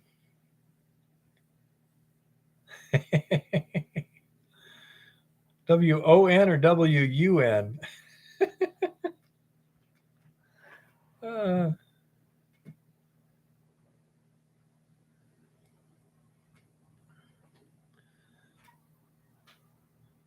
Well, I should be over there tomorrow afternoon, Lauren, to cheer you on. Hand you tools. I've got your little sheet. It looks just like this one. Your mesh to micron conversion and stuff. So,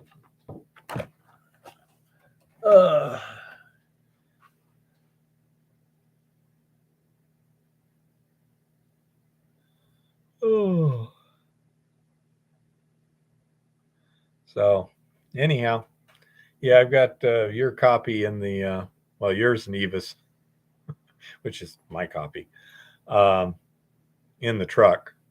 So they're already loaded, so I can't forget them. It's rather important in my mental age.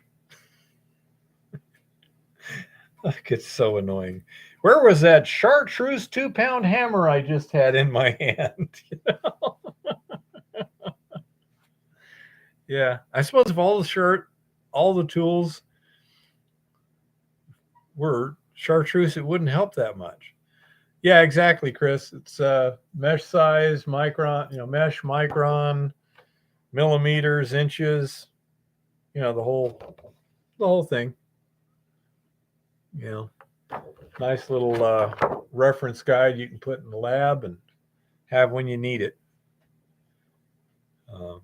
I like stuff like that.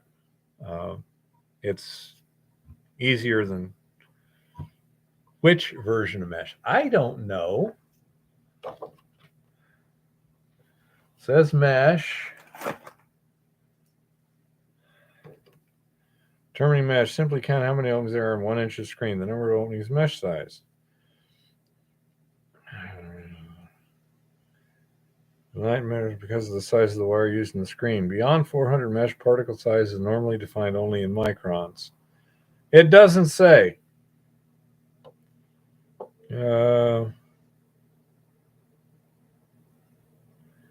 Asterisk, mesh numbers in parentheses are too small to exist in actual screen sizes.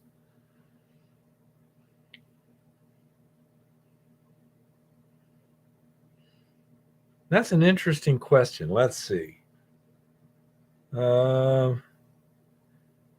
This says a 3 mesh is 0.265 inches.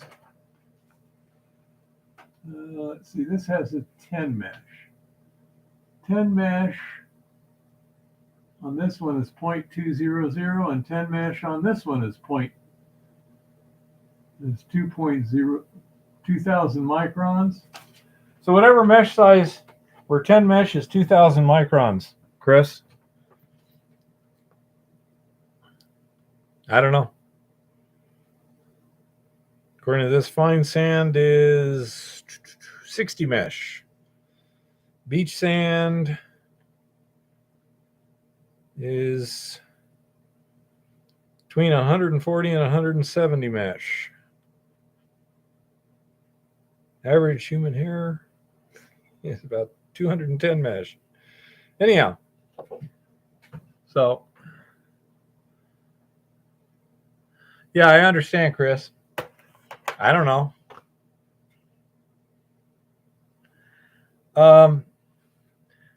No, Dan, we're not running out of beads to process. We're not running out of resin to process because that damn thiourea didn't show up again. This time they sent me disodium hydrogen phosphate.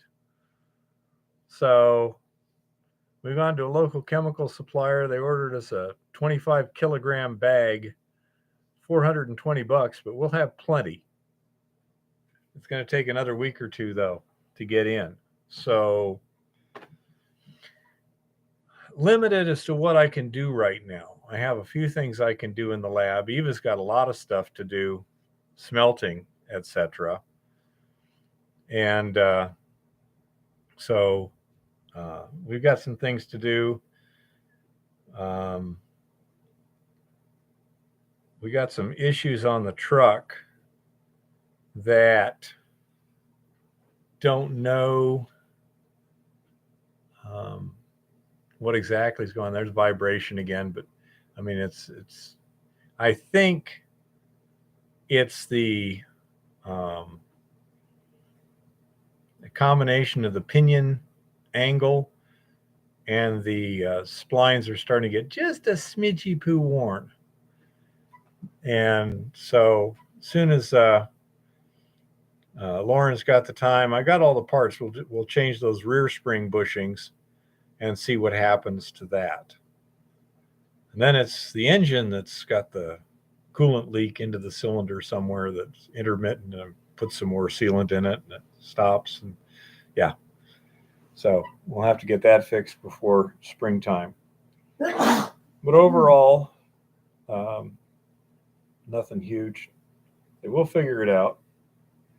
We've also figured that, one thing we can do to make sure it's the rear drive shaft, assuming the roads are good enough to go at a reasonable speed, just pull the rear drive shaft, put it in four-wheel drive, and take off.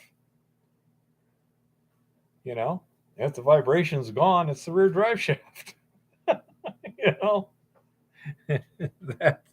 That's simple.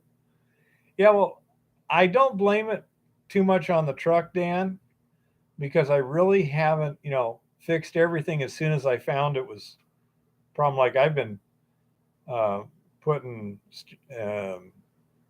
power steering stop leak in it for 2 years. Okay, so I can't really complain about the truck because it hasn't been properly maintained. Part of that up here is I don't have a really good place to work on it. In Tucson, at least I had the backyard and decent weather, so that wasn't too hard. Up here, totally different story, especially this time of year. The other is money, and the other is I hate wrenching. Just do. Sorry. It's never been my thing. It's like paperwork. I don't like doing paperwork. I can do it. I don't wanna,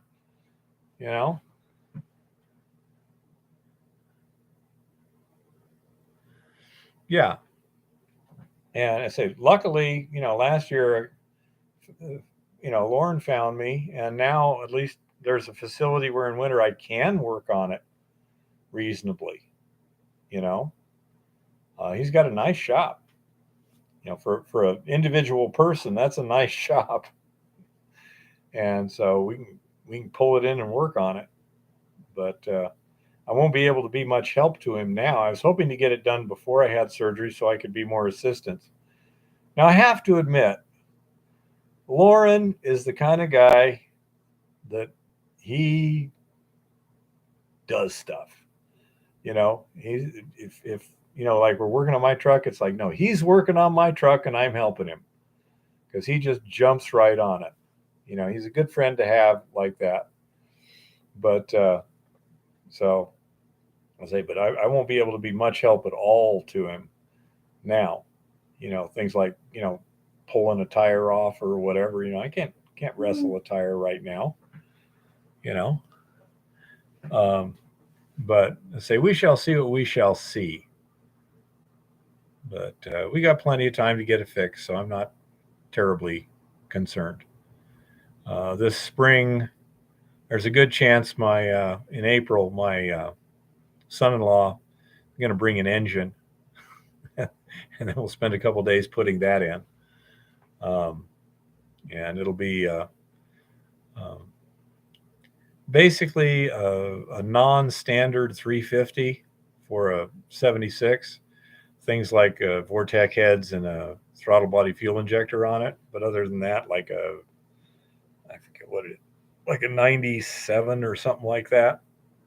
That's the idea, rebuilt engine, certain modifications to, what we need, so I'll have something that doesn't tend to overheat and that'll put out probably as much or more power than that 400 does.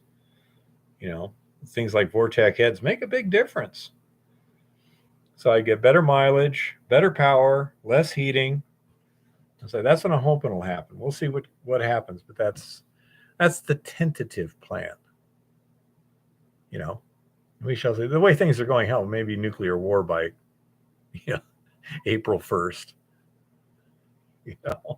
Who knows? They seem to be trying hard enough.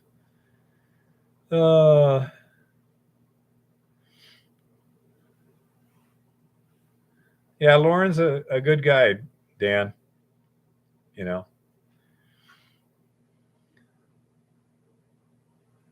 Per ANSI, it says. Okay, I'm going to click on this link that he did. So what is a micron? What is a mesh size? Okay, yeah. So US mesh. Smallest they have here is 35 mesh. So let's see. 35 mesh, 500 microns. Yes, okay, so this is it.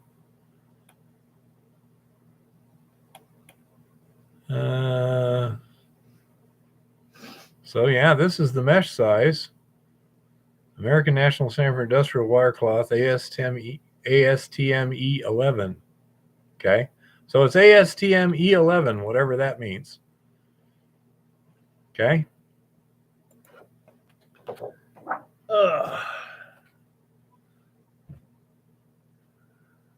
Oh. Yeah, with any luck, we'll head out fishing sometime in February when the ling are what do you call it? Spawning too, and we can catch some ling that I haven't burbot. We haven't had any of those yet. It's supposed to be pretty tasty. Eva loves fresh fish, so we'll see what we can do there. Well, I think it's probably about time to call it a night here. And yeah, Lauren is also very meticulous when he's repairing stuff. He cleans things really well. He does a good job. So. And he has the ultimate man cave. Yeah. His shop also has a big screen TV and a powerful sound system. Every man cave needs to be big enough for an excavator. A microwave and a refrigerator. And a toilet. And a toilet. Don't forget the toilet. Yep. All righty. Well, I'm going to call it a night, I guess. unless anyone needs anything real quick. But I say things are going okay, but just last week didn't get hardly a damn thing done. So we shall call it a night, hit the sack, and see y'all next week. If anyone has any situations between now and then, you can always comment on any of my videos. All righty. Well, happy prospecting and keep it safe out there.